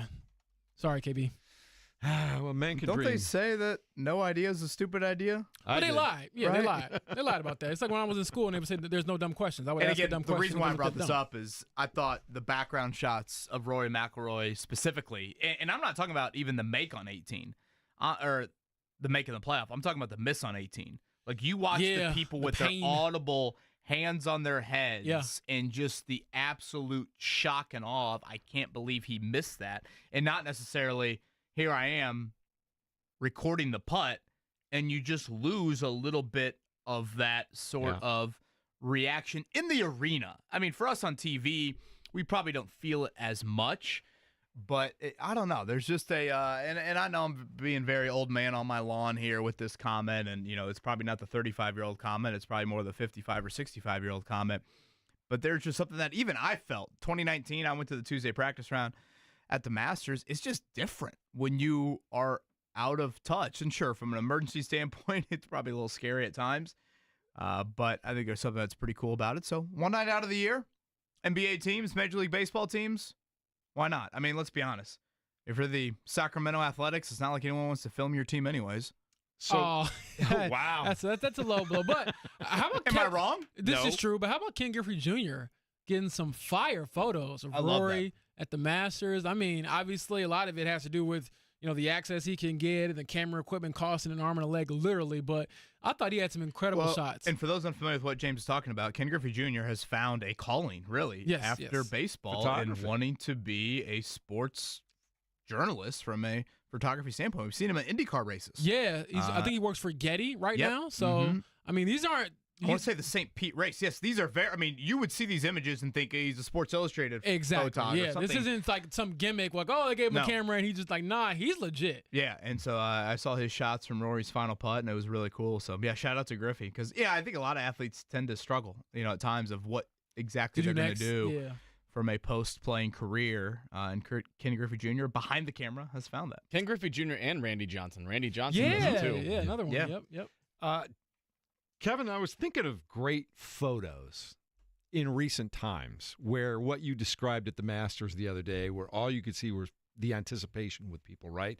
And the one that came to mind just a moment ago, and I just went and looked it up, Jordan taking the shot in Game 6 of the NBA Finals in Salt Lake City against the Utah Jazz. When he pushed off? Yes, when he did push off against Byron Russell, no question about it. But I'm looking at it, and it's a fantastic shot taken from the opposite baseline. You're looking at the back of Jordan. The ball is in the air. I see Stockton on the left side looking up. I see Steve Kerr on the right, a Chicago Bull, looking up at the shot. Malone is getting ready for a rebound that's never going to happen. But to look at the entire section of fans behind that backboard, to your point, not one cell phone This is put crazy. up. Wow, yeah. And isn't that a great picture? Can you imagine? Everybody is present and in the moment right then. Take that and put that next to the LeBron scoring title shot, and you'll see the evolution of just cell phones and things like that. That's what I'm getting at here. Great pull, Jeff. That was actually really cool. That's just different, and it's unique. And honestly, it's even more than maybe just that moment. It's the other 2 hours you'd be at that sporting event that you also are focused and locked in. I brought this up earlier. There is no more pathetic atmosphere in professional sports right now outside of a Sacramento athletics game than the start of a third quarter of an NBA game. No one's in their seats. No, they're not. Nobody. Like it's like they should get like a sound hot a dog, man. buzzer with like 3 minutes to go until the third quarter starting of like you must return to your seat. If you get back to your seat, you'll get a half price concession once you get back to your seat here. So yeah, I don't know. Probably a stupid idea, but nonetheless popped into my head. This depends on the pull of the halftime show, Red Panda or the frisbee Well, usually catching the halftime dog show or is whatever. over by that point. So if you've watched the halftime show, then that's probably your opportunity to go, use the old pisser. I will say this though, if you're ever at Gamebridge, waiting in line for that pretzel is not a bad story. That's not a bad thing. I understand why people don't get back to their seats because I will wait in line for that pretzel at the end of halftime. A man needs his pretzel. They have some good ones over there. There's no question about that. So game one of the Eastern Conference first round coming up on Saturday afternoon, 1 o'clock tip over at Gamebridge Fieldhouse. It'll be the Milwaukee I'll Bucks be there. in town. I think You see me, say we'll what's all up. be there. Yeah, it's going to be a lot of fun. You guys want to check it down now so we can make some room for Ross Tucker coming up in just a minute here? Let's do it. Let's do that. The Morning Checkdown, brought to you by Butler Bulldogs Basketball. 2025-26 season tickets are on sale now. Registration for iconic Hinkle Fieldhouse premium seats runs through May 31st. Don't miss Hinkle Magic. Visit butlersports.com/buy tickets. Kevin, let's start with, I think, expected by those close to the program, but nice to hear anyway. Up at Purdue, Braden Smith announces that he will be returning to the Boilermakers for one more year. Yes, the internet rumors can be put to bed. Braden Smith made this announcement yesterday on Instagram. He will be back for a fourth year for the Boilers. Certainly one of the best players ever to put on that uniform, and he will continue to add to it next season. That means Fletcher Lawyer, Trey Kaufman-Wren, alongside. Braden's quote, "Running it back one last time. Purdue's given me everything. Memories, challenges, growth, and a family. There's still more to prove, more to accomplish, and more moments to create with my brothers. Much love to my guys in Boiler Nation.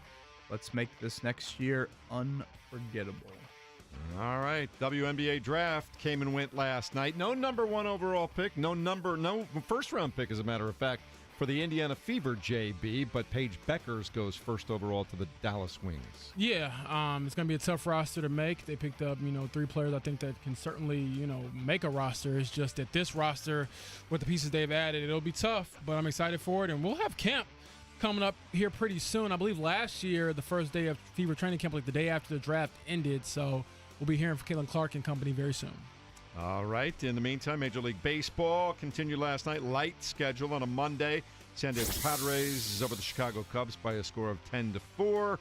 San Diego's on a 5-game winning streak there. Fernando Tatis Jr. had 2 home runs and 3 RBI. Reds were off. They will play tonight at home against the Seattle Mariners. Some interleague action there. And then over at Victory Field, it'll be the Toledo Mud Hens in town at 6:05 against the Indians to start a big homestand. Minor Ross Tucker, NFL analyst, going to join us here in a few minutes. He believes Daniel Jones could have some Sam Darnold vibes here in Indianapolis. So high praise from Ross Tucker on that. Mark, I wanted to cue up that Matt Painter audio on Braden Smith. Again, this was it's at the Final Four. And I mentioned earlier in the show when we had Brian Newbert from Golden Black on a few weeks back, it's like, man, do you really ask him about these, like, internet social media rumors? I don't know. I kind of felt weird about asking him. But it seemed like there was a little bit of smoke there, and I thought Brian answered the question very respectfully and basically said that he didn't think Braden Smith would be leaving Purdue to go into the transfer portal. But Matt Painter was asked by Jeff Goodman and the crew there at Field of 68, would Braden Smith be back here for his 4th and final season? Just think if, like, the NBA had free agencies and there's only 1-year contracts. Like, how crazy would that world be? And, like, now, yeah. They would never let that happen. Yeah. So, like, we got to get some guardrails that are a little bit better than we have right now. But, no, Braden Smith's been fabulous, man. He's a big-time passer. He's really grown each year. The fact that 2 years ago, Zach Edey had the most field goals in the country. This year, Trey Kaufman-Wren had the most field goals in the country.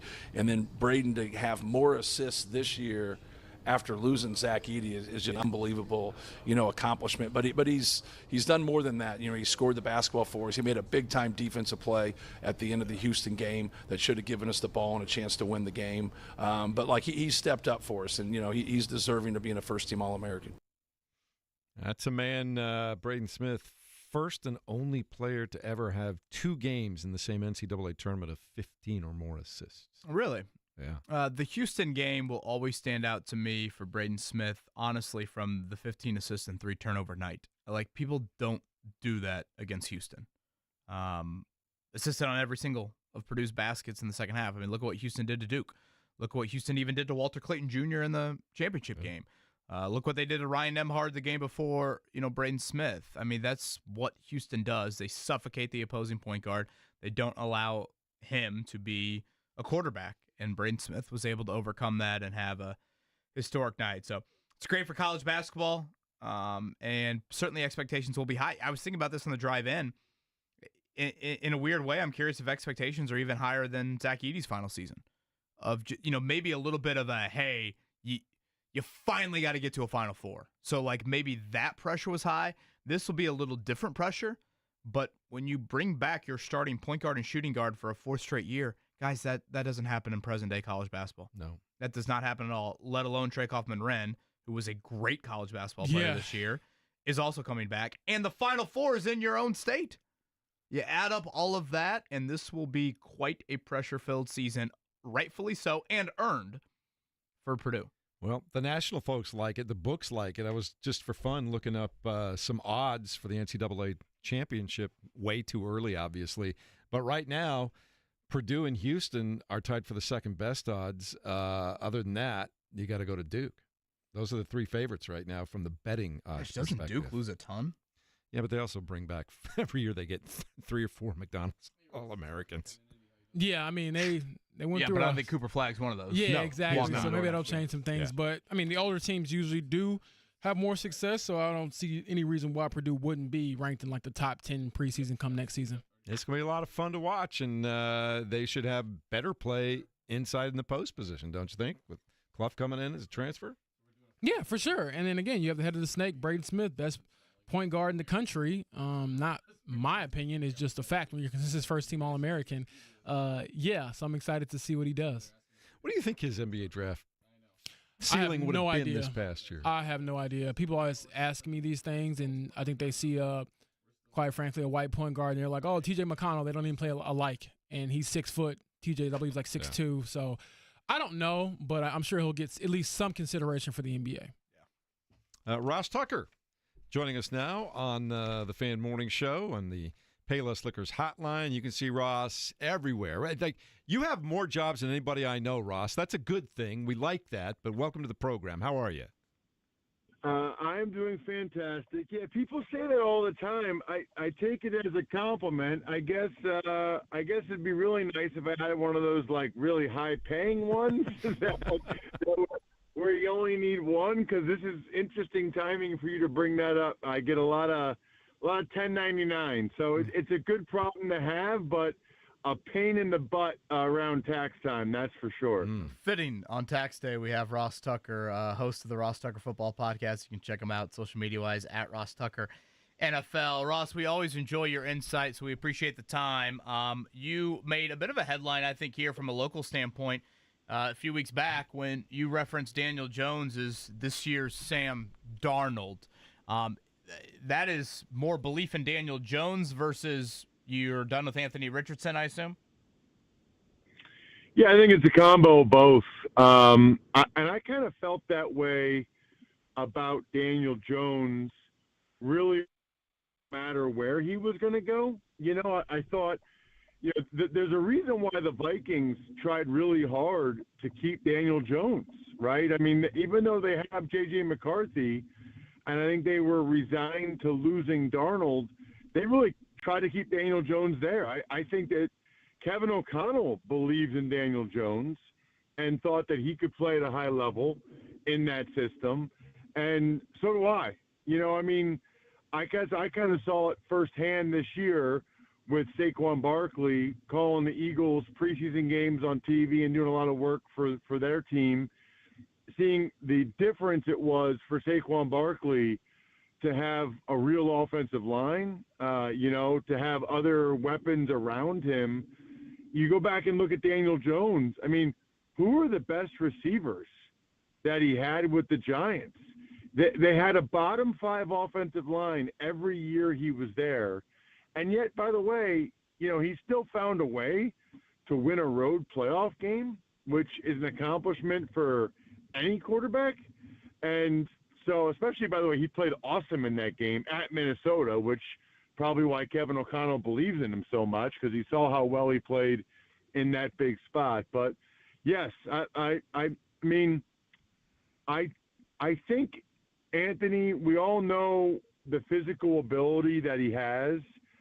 I just think that position, the physical is, I don't know, maybe less than half of it. And you talk with people that have been around him, even, the meeting when I did that Titans-Colts game last year for CBS, he was very open about the meeting that he had with DeForest Buckner and Zaire Franklin and some of the things those guys told him. And I don't know, it's an interesting thing because I think he's a great kid. I feel weird, calling an NFL player a kid, but I'm twice their age now, so I guess, but I think he's a great kid. I don't know if it's like he just doesn't know what he doesn't know on some level. It's an interesting situation. Perhaps the light will come on this year. I've seen some reports that they think he plays his best when, there's some level of competition or whatever. But let's put it this way. If I'm Shane Steichen and Chris Ballard, I would have done the exact same thing because I would not be wanting to put my livelihood and my family all in the Anthony Richardson basket. I think at this point, Anthony Richardson is sort of like a lottery ticket on some level, right? It might cash, but you kind of have to plan as if it's not going to, right? You kind of have to plan as if it's just not going to happen for him. And so that's why they brought in Daniel Jones. I don't think they gave him the money they gave him without thinking that there's a real good chance that he ends up becoming their starting quarterback. And I just think he's still young. He's smart. I think Shane Steichen will get the ball out of his hands quickly. And when that happens, Daniel Jones performs well. And, I saw firsthand what Steichen did with Jalen Hurts in 2022. Nobody, and I mean nobody, would have thought Hurts would have had that good of a year. I think he was, second maybe in the MVP voting that year? I'm not going to say Daniel Jones is going to do that because he also doesn't have the Eagles team around him. But I think Daniel Jones is going to play at a really, really high level. And I think he's going to be the guy that is 2 years ago Baker Mayfield, last year's Darnold. I mean, people forget Darnold, the Jets and Panthers gave up on him. You know, Baker Mayfield, the Browns and Panthers gave up on him. He even made a quick stop with the Rams. The only team that's given up on Daniel Jones is the Giants, and their general manager has been going crazy. So to follow up, Ross, because you already touched on, one of the big hot button issues here in Indianapolis with the quarterbacks. Now we'll talk tight ends. Who's your guy? If you got to pick one tight end for the Colts in the draft, is it Tyler Warren or Colston Loveland? And I would say tread lightly because around here people love Tyler Warren. So you're free to say what you want, but just, duck and hide if you come through Indy anytime soon if it doesn't work out that way. Well, guess what? You came to the right guy because I live in central Pennsylvania. I live in Hershey, like an hour from Penn State. So I actually used to do like some Penn State shows around here, like radio shows. So I would watch their high school recruits and then break them down. I love Tyler Warren. Like, love. First of all, he's from Mechanicsville, Virginia. If you're from a town that sounds like that, that's the point. They're Mechanicsville, okay? Guys, he was their quarterback, all right? So he's throwing the ball. He's running all over the place, running people over. Then they would get – you guys got to find these highlights. They would get down near, like, the red zone.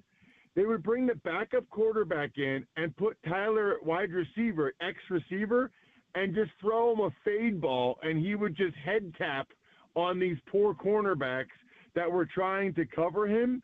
And then watching him at Penn State, it's so funny because I just reposted this thing on Twitter, X, whatever you guys call it, at Ross Tucker NFL. He wears 44 because his dad would show him tape of John Riggins and say, son, that's how I want you to run with the ball. I mean, are you kidding me? This guy, John Riggins, like, I couldn't love this guy more. I've actually met him a couple times in person. A lot of the words I want to use for him, I'm not even sure you're allowed to say on the radio, but he's a bad you-know-what. I think, first of all, he's definitely a better blocker than Loveland, definitely. He's also definitely better after the catch. And I actually think he's got more there as a blocker because he wants to do it. I mean, his dad gave him the number after John Riggins. He wants to physically punish people. And what he does with the ball in his hands after the catch, I'm picturing a lot of RPOs in Steichen's system, and I'm picturing Daniel Jones or maybe Richardson, throwing those quick slants to Tyler Warren and then him breaking that first tackle and having the flowing locks in the middle of the field. I mean, I am not the Colston Loveland guy. Colston Loveland is a nice player, good route runner, good receiver. I think he'd be a fine pick, but that's not who I would pick. And to be honest with you, knowing Chris Ballard a little bit, that's not who I think he'll pick either. So let me ask you this, Ross. Do you love this so much in terms of player and fit? If they were worried, could you see Chris Ballard moving up a couple of spots to make sure he's the guy? That is the interesting question. That's the one that I wonder about because they're probably really hoping that he gets to them, but I don't know. There's people that are convinced the Jets are going to take Tyler Warren, right? I don't know if that's the case or not, but there are people that are convinced that that's the case. I don't think if you're the Colts, I mean, you can't. I wouldn't move up that high, right? Like, you're not going to move up to 6. I mean, you're not going to move up that many spots. But if you think the Dolphins are going to take him, maybe you move up with the Cowboys. The Niners aren't going to take him. I would doubt the Bears would take him. So if you think you need to leap ahead of the Dolphins to get to 12 or 11, okay. I'm not sure you want to go up above the Saints at 9 because I think there might be other teams looking to go above the Saints if they really like the second quarterback, whether that's Shedeur Sanders or, whoever it is, Jackson Dart. Again, that is the voice of Ross Tucker, host of the Ross Tucker Football Podcast. You can check him out on social media at Ross Tucker NFL. Ross, last one for me. Greatly appreciate your time, as always. The draft take you have heard that you wildly disagree with. Ooh, open-ended questions. Okay, let me think about that. It's hard to say because he's all over the place in terms of Shedeur Sanders. That would be one that I would have a strong opinion on. I would be very hesitant to take him high in the draft. I would do a lot of background work on Shedeur Sanders and expectations, I guess I would say. That would be one. I already told you about my love for Travis Hunter. Oh, I got one. This idea that you can't take Will Campbell, he can't play offensive tackle because you have to have a 33 inches arms. Yeah, LSU offensive lineman, for those unfamiliar. Yes, thank you very much. Sorry, I talk about this all day, every day. You guys, that's why you're the best. LSU offensive tackle. There's this thought that, like, the idea that there's a line of demarcation and that if it's not 33 inches, he can't play tackle. So the first time he did him, he's been measured twice at 33 inches. One time it was 32 5/8 of an inch. Like, the idea that 3/8 of an inch, here's how I would phrase it. I promise both of you and everybody listening that 3/8 of an inch is not going to be the difference in whether or not Will Campbell is a good football player or not. I promise you. Now, if he might stink, I don't know, but it's not going to be because of 3/8 of an inch. That to me is laughable. I like the idea of having preferred measurements. I hate the idea of having like a hard and fast rule. And honestly, the Colts have been a team that has wavered a little bit on that. Braden Smith and Bernard Ryman, not super long arms, and both have worked out quite well at tackle. All right, Ross, we are nearing that time. You give us some great gift ideas every time you're on. Mother's Day's around the corner. You got something cooked up? Yes. So this is my buddy's company, and I'm going to get a little sappy on you guys real quick. But moms are the greatest people in the world. Moms are way better than your starting quarterback, especially in Indy, okay? Moms are incredible. So whether it's your grandma or your mom or your significant other, you've got to check out myfrontpagestory.com. They have professional writers that will get quotes from you and your siblings or your kids or whatever. They'll write this amazing story about your mom or your wife or your grandma. It looks like it's on the cover of the newspaper, framed pictures of you and the kids or the grandkids, whatever. Looks like it's on the cover of the Indy Star. I can almost get, it's like next-gen stats. 95% chance the mom in your life will cry when she opens this gift and starts to read the story that you had custom, professionally written by a writer about how amazing she is. It's myfrontpagestory.com. Your mom, your grandma, your wife, whatever, they're worth it. Myfrontpagestory.com. By far the best Mother's Day gift I've ever seen. Easily the number one draft pick for Mother's Day. Myfrontpagestory.com. Moms are way better than your starting quarterback in Indy. The truest statement these airwaves have ever produced, courtesy of Ross Tucker. Thank you, Ross. All right, see you, boys. See you, buddy. There he is, Ross Tucker. Fun guy to work with, too, as you can imagine, every day. Fun guy. He is one of a kind. I do enjoy a lot of his insight. A lot to take away from that right there. He's a Tyler Warren fan. He's a Daniel Jones fan. Quick timeout. That might be the line of the week. Moms are better than your starting quarterback in Indianapolis.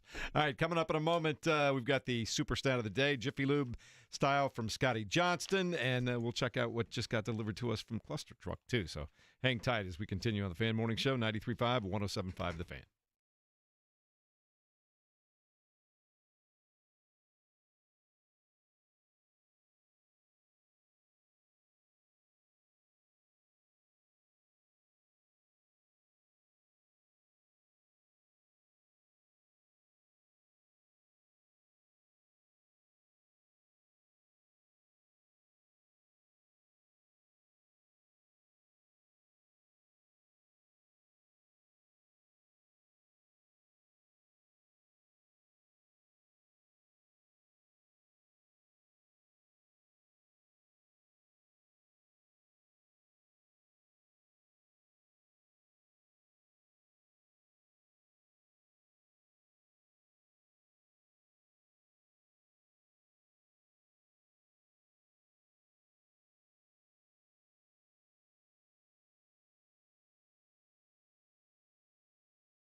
You're listening to the Fan Morning Show on 93.5 and 107.5 The Fan. Mark, what do you say we do something for the listeners and give away some 4-packs to the Indy 11 game tomorrow night? Sure, let's go. Sound like a plan. James, pick a number between 1 and 8. Well, we got 2 pairs, so okay, 2 we can do 4-packs, one I now. should say. Yeah. So you want to do it now? Take 2 calls? Sure. All right, what numbers? Give me numbers between 1 and 8. I'll go 4 and 5. That's the matchup we're waiting for. I thought you liked me, James. I was hoping you'd say 1 and 2. I mean, you can do whatever you want, Mark. You're controlling things. You could have just lied to me and say, hey. As far as we know, you did take callers too 4 honest. and 5. That's how that goes. Also, Cluster Truck just arrived during the break. Man, do they do it right. They really do. You are salivating over that Korean beef, Best are you thing not? everything I've ever had from them is great, but this I might think be you the uttered best. the phrase, "It's the best thing I've ever had," like 7 times. Yeah, And now I'm jealous that I didn't order that. It's Korean beef and broccoli, and just it's perfect. It's perfect. It's absolutely perfect. But anyway, yeah, 4th and 5th callers, 4-packs. Go see the Indy 11 playing tomorrow night. Big time match coming up. Be a lot of fun. So we'll tell you more about that coming up in a second. Give you the details on that. In the meantime, Ross Tucker throwing some bombs in there, and specifically the fact that he just flat out believes Daniel Jones is your guy, KB. You like his lottery ticket analogy for Richardson? I do. Calls Richardson the lottery ticket of it might hit, but don't plan on it. So I guess my question would be, do you keep the ticket until the numbers are announced, or do you already flush it down the toilet? No, I think you keep it and see what goes on. So that would differ from Ross Tucker, because Ross Tucker is saying give those keys to Daniel Jones. Well, but I think that's going to be earned, and I think I'll be honest with you. I think Daniel Jones probably is going to end up looking better than Anthony Richardson when they start going head to head, if this is truly an open competition, because I think he's going to be more accurate. I think he's probably going to have a better feel for having played as much as he has an offense and what's going on. I just don't know. We'll see.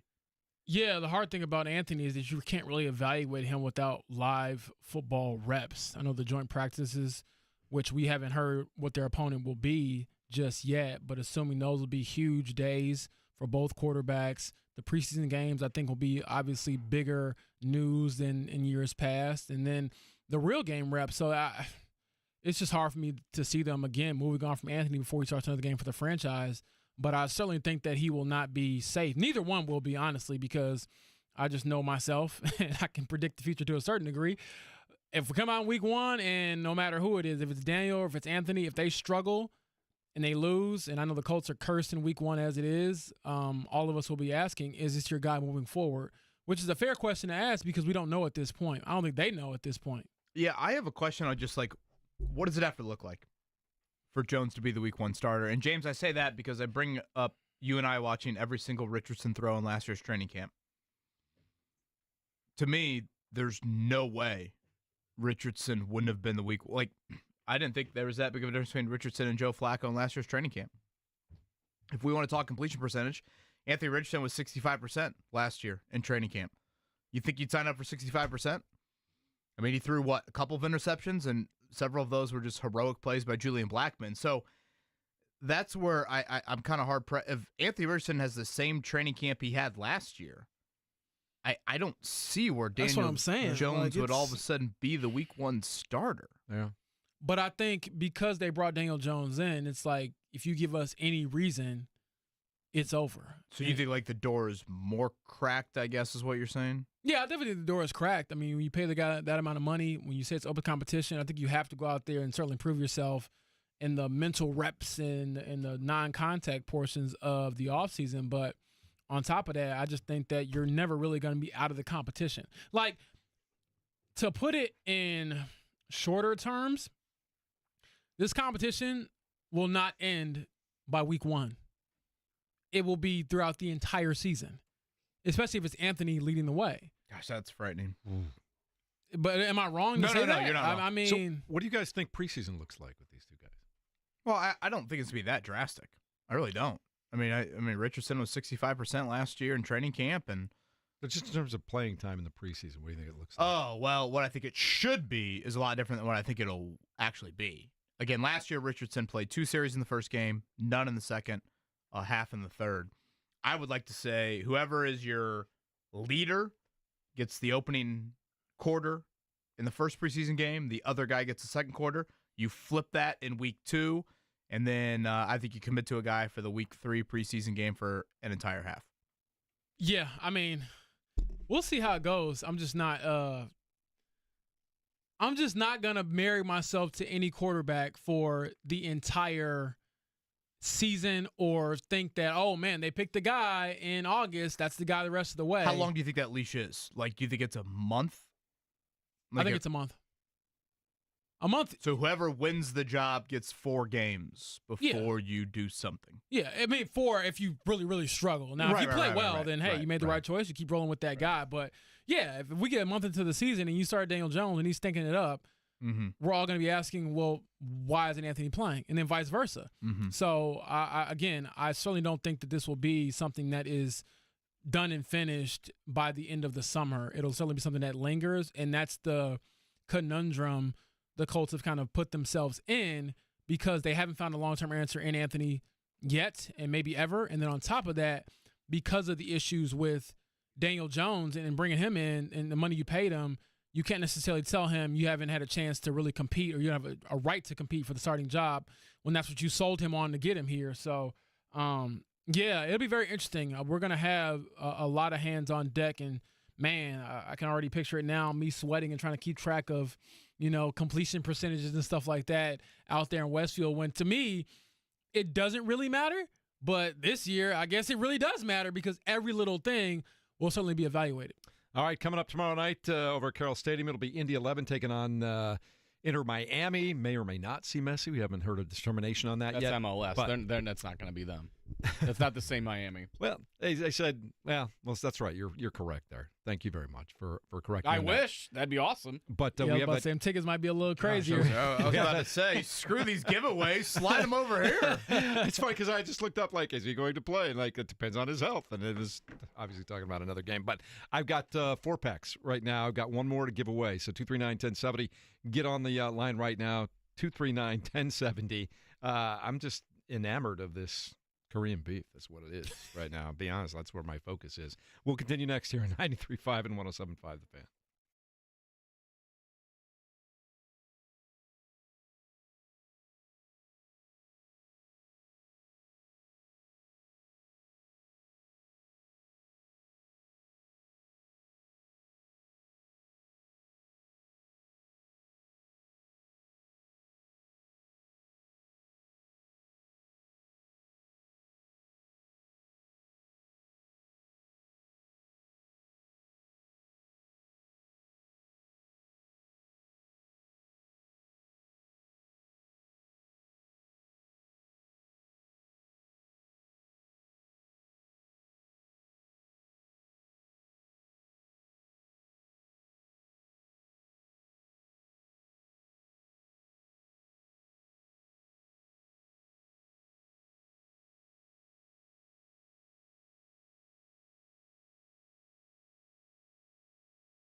You're listening to the Fan Morning Show on Sports Radio 93.5 and 107.5 The Fan. This will get you up and going on a Tuesday morning right here.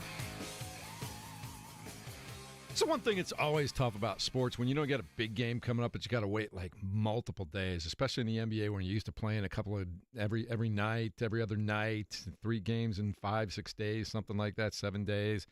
And now you got to wait almost a whole week for a playoff game. Yeah, it's a love-hate relationship with the playing tournament because I'm like, I'd rather just start it up right now. Let's get going. But at the same time, you probably don't get the same amount of theater and care towards the end of the regular season as you did this past Sunday when you had, I think, the Clippers and the Warriors duking it out for a playoff spot and stuff like that. So I'm okay to be patient, but, yeah, I'm champing at the bit a little bit for Gainbridge Fieldhouse and that environment. But the good part is, 1 p.m., tip-off will be a lot of fun. A lot of people will be there. Obviously, I mean, they would have been sold out either way, but I expect it to be a cool environment because it's during the day. Get out there early, and have some fun. And I'm looking forward to being out there myself. So, again, as I told you all earlier, if you see me out and about, feel free to say what's up. It should be a fun environment. You'll be able to – easy to spot, too. You're in the Illinois hoodie. Yeah, I won't be wearing this to the game. But, yeah, should be easy to spot, hopefully. All right. KB, I like those Saturday afternoon starts.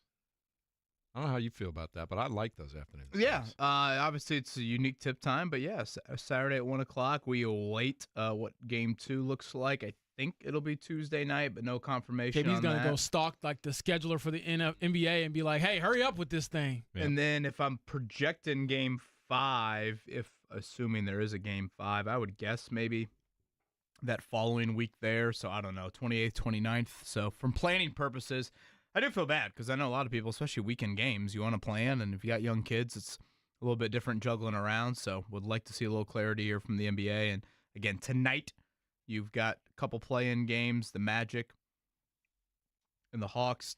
Winner of that will get the Celtics in round 1, and then the late one, Warriors and Grizzlies. Winner of that will get the Rockets. Those would be those 2-7 matchups as you fill out a bracket. All right. Mark, I believe we were sending somebody to Carlisle Stadium to go see Miami and the Indy 11 tomorrow. Two guys, but yeah, not Messi, but yeah, the different Miami. But yes, they're very excited. I'm just Miami, picturing Miami Messi FC. on IU Indy's campus. No, that wouldn't work out too well. He used to be in Barcelona. What happened here? Stretching in the jungle, going off the natatorium high dive before he slides over to Carroll Stadium. Never mind. I'm just going to move on from that. Let's do our Jiffy Lube stat of the day. Courtesy Scott Johnston. Jiffy Lube, Indiana's favorite oil change since 1985. For the first time in modern National Hockey League history, none of the 4 U.S.-based original 6 teams, Boston Bruins, Chicago Blackhawks, Detroit Red Wings, and New York Rangers, will reach the playoffs of the 2 Canada-based original 6 teams. Only the Maple Leafs have clinched a postseason berth.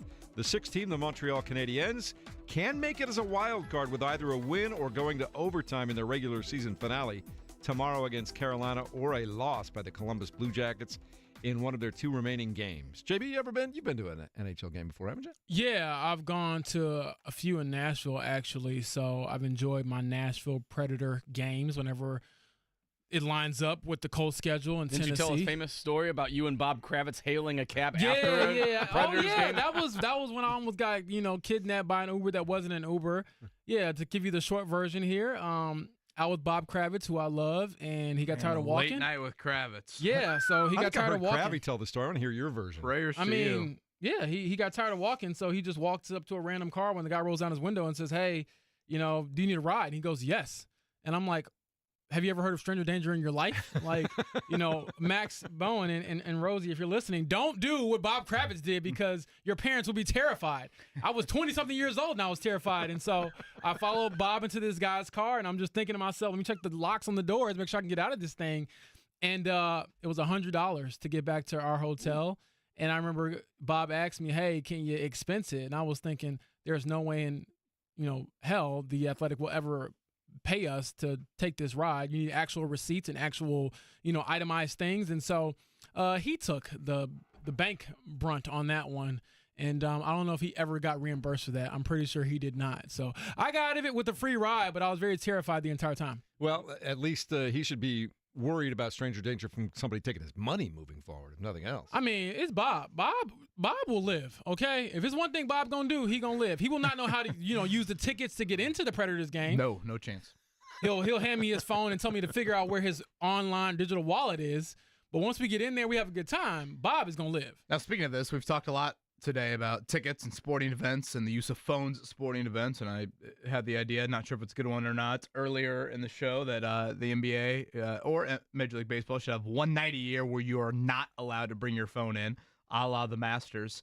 Great listener J-Law brings up here that Indiana football, they have the preference on your season ticket package whether you want an electronic ticket or a hard ticket with your season ticket purchase. I like that. I do. I think like that's that cool. a lot. I think that should be, frankly, a universal thing of, yes, you will have a lot of people that, especially when you're transferring tickets, the electronic ticket is huge. I mean, that is like gold when it comes to just having a, very easy use of, hey, whatever, my wife's sick. Hey, I need Jeff to go to the game. Boom, you're emailing him the ticket, and you don't have to meet him in the parking lot before the game starts. But at the same time, I would think that, was it IU Washington? Was that college game day this year?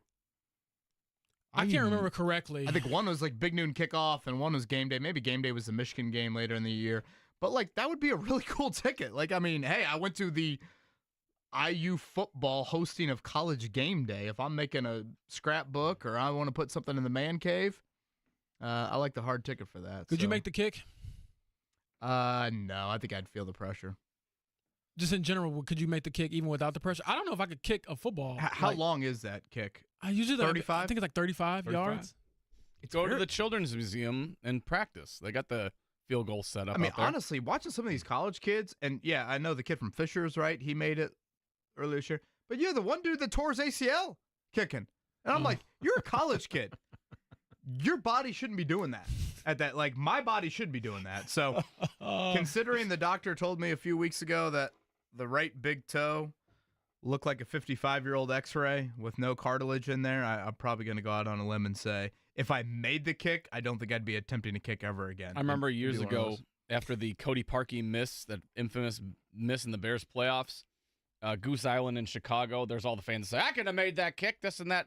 So they did the 39-yard kick outside of Goose Island in the middle of the snow. Good. And I think Mike Golick Jr. tried to do it too, and dudes were falling on their ass, kicking it in the crowd, hitting people in the nose. Better chance you make the kick or you catch a punt?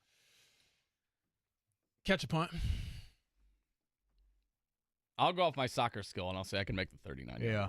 Okay. I think you'd probably get split reviews on that. We do see the catch a punt, I feel like, frequently at a Colts game. Am I imagining things? But I feel like I look down and yeah, but I would just say my own personal, from my own personal skill level. Baseball outfielder versus soccer player. Those are your skill sets that you're going against. Yeah, but there's a 20% chance that I do either, just because, again, the pressure will probably get to me a little bit. It's doesn't stay with you either. Weak, arms are heavy. Yeah, there we go. I like that. Already. It doesn't always stay with you. I was the backup kicker in college, and I was okay at it. But my son and I were in Lucas Oil where they were letting everybody do field goals and fielding putts and things like that. And I'm like, oh, this is going to be great. I'm going to impress my youngest son. And I kicked that thing so far left by about 12 yards. It doesn't just stay with you, JB.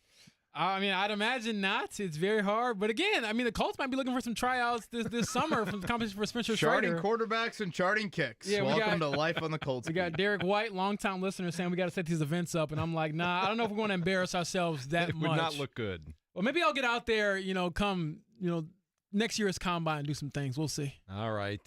Terrific job today, guys. As always, good stuff from Rick Carlisle. I thought Ross Tucker was tremendous as well. Mark Dykton, always good. Cluster Truck, you guys are the best. Coming up later on today on The Fan, you want to listen from noon to 3. Jake Query is back from Long Beach. You'll listen to that. Derek Schultz did a great job yesterday. JMB from 3 to 6.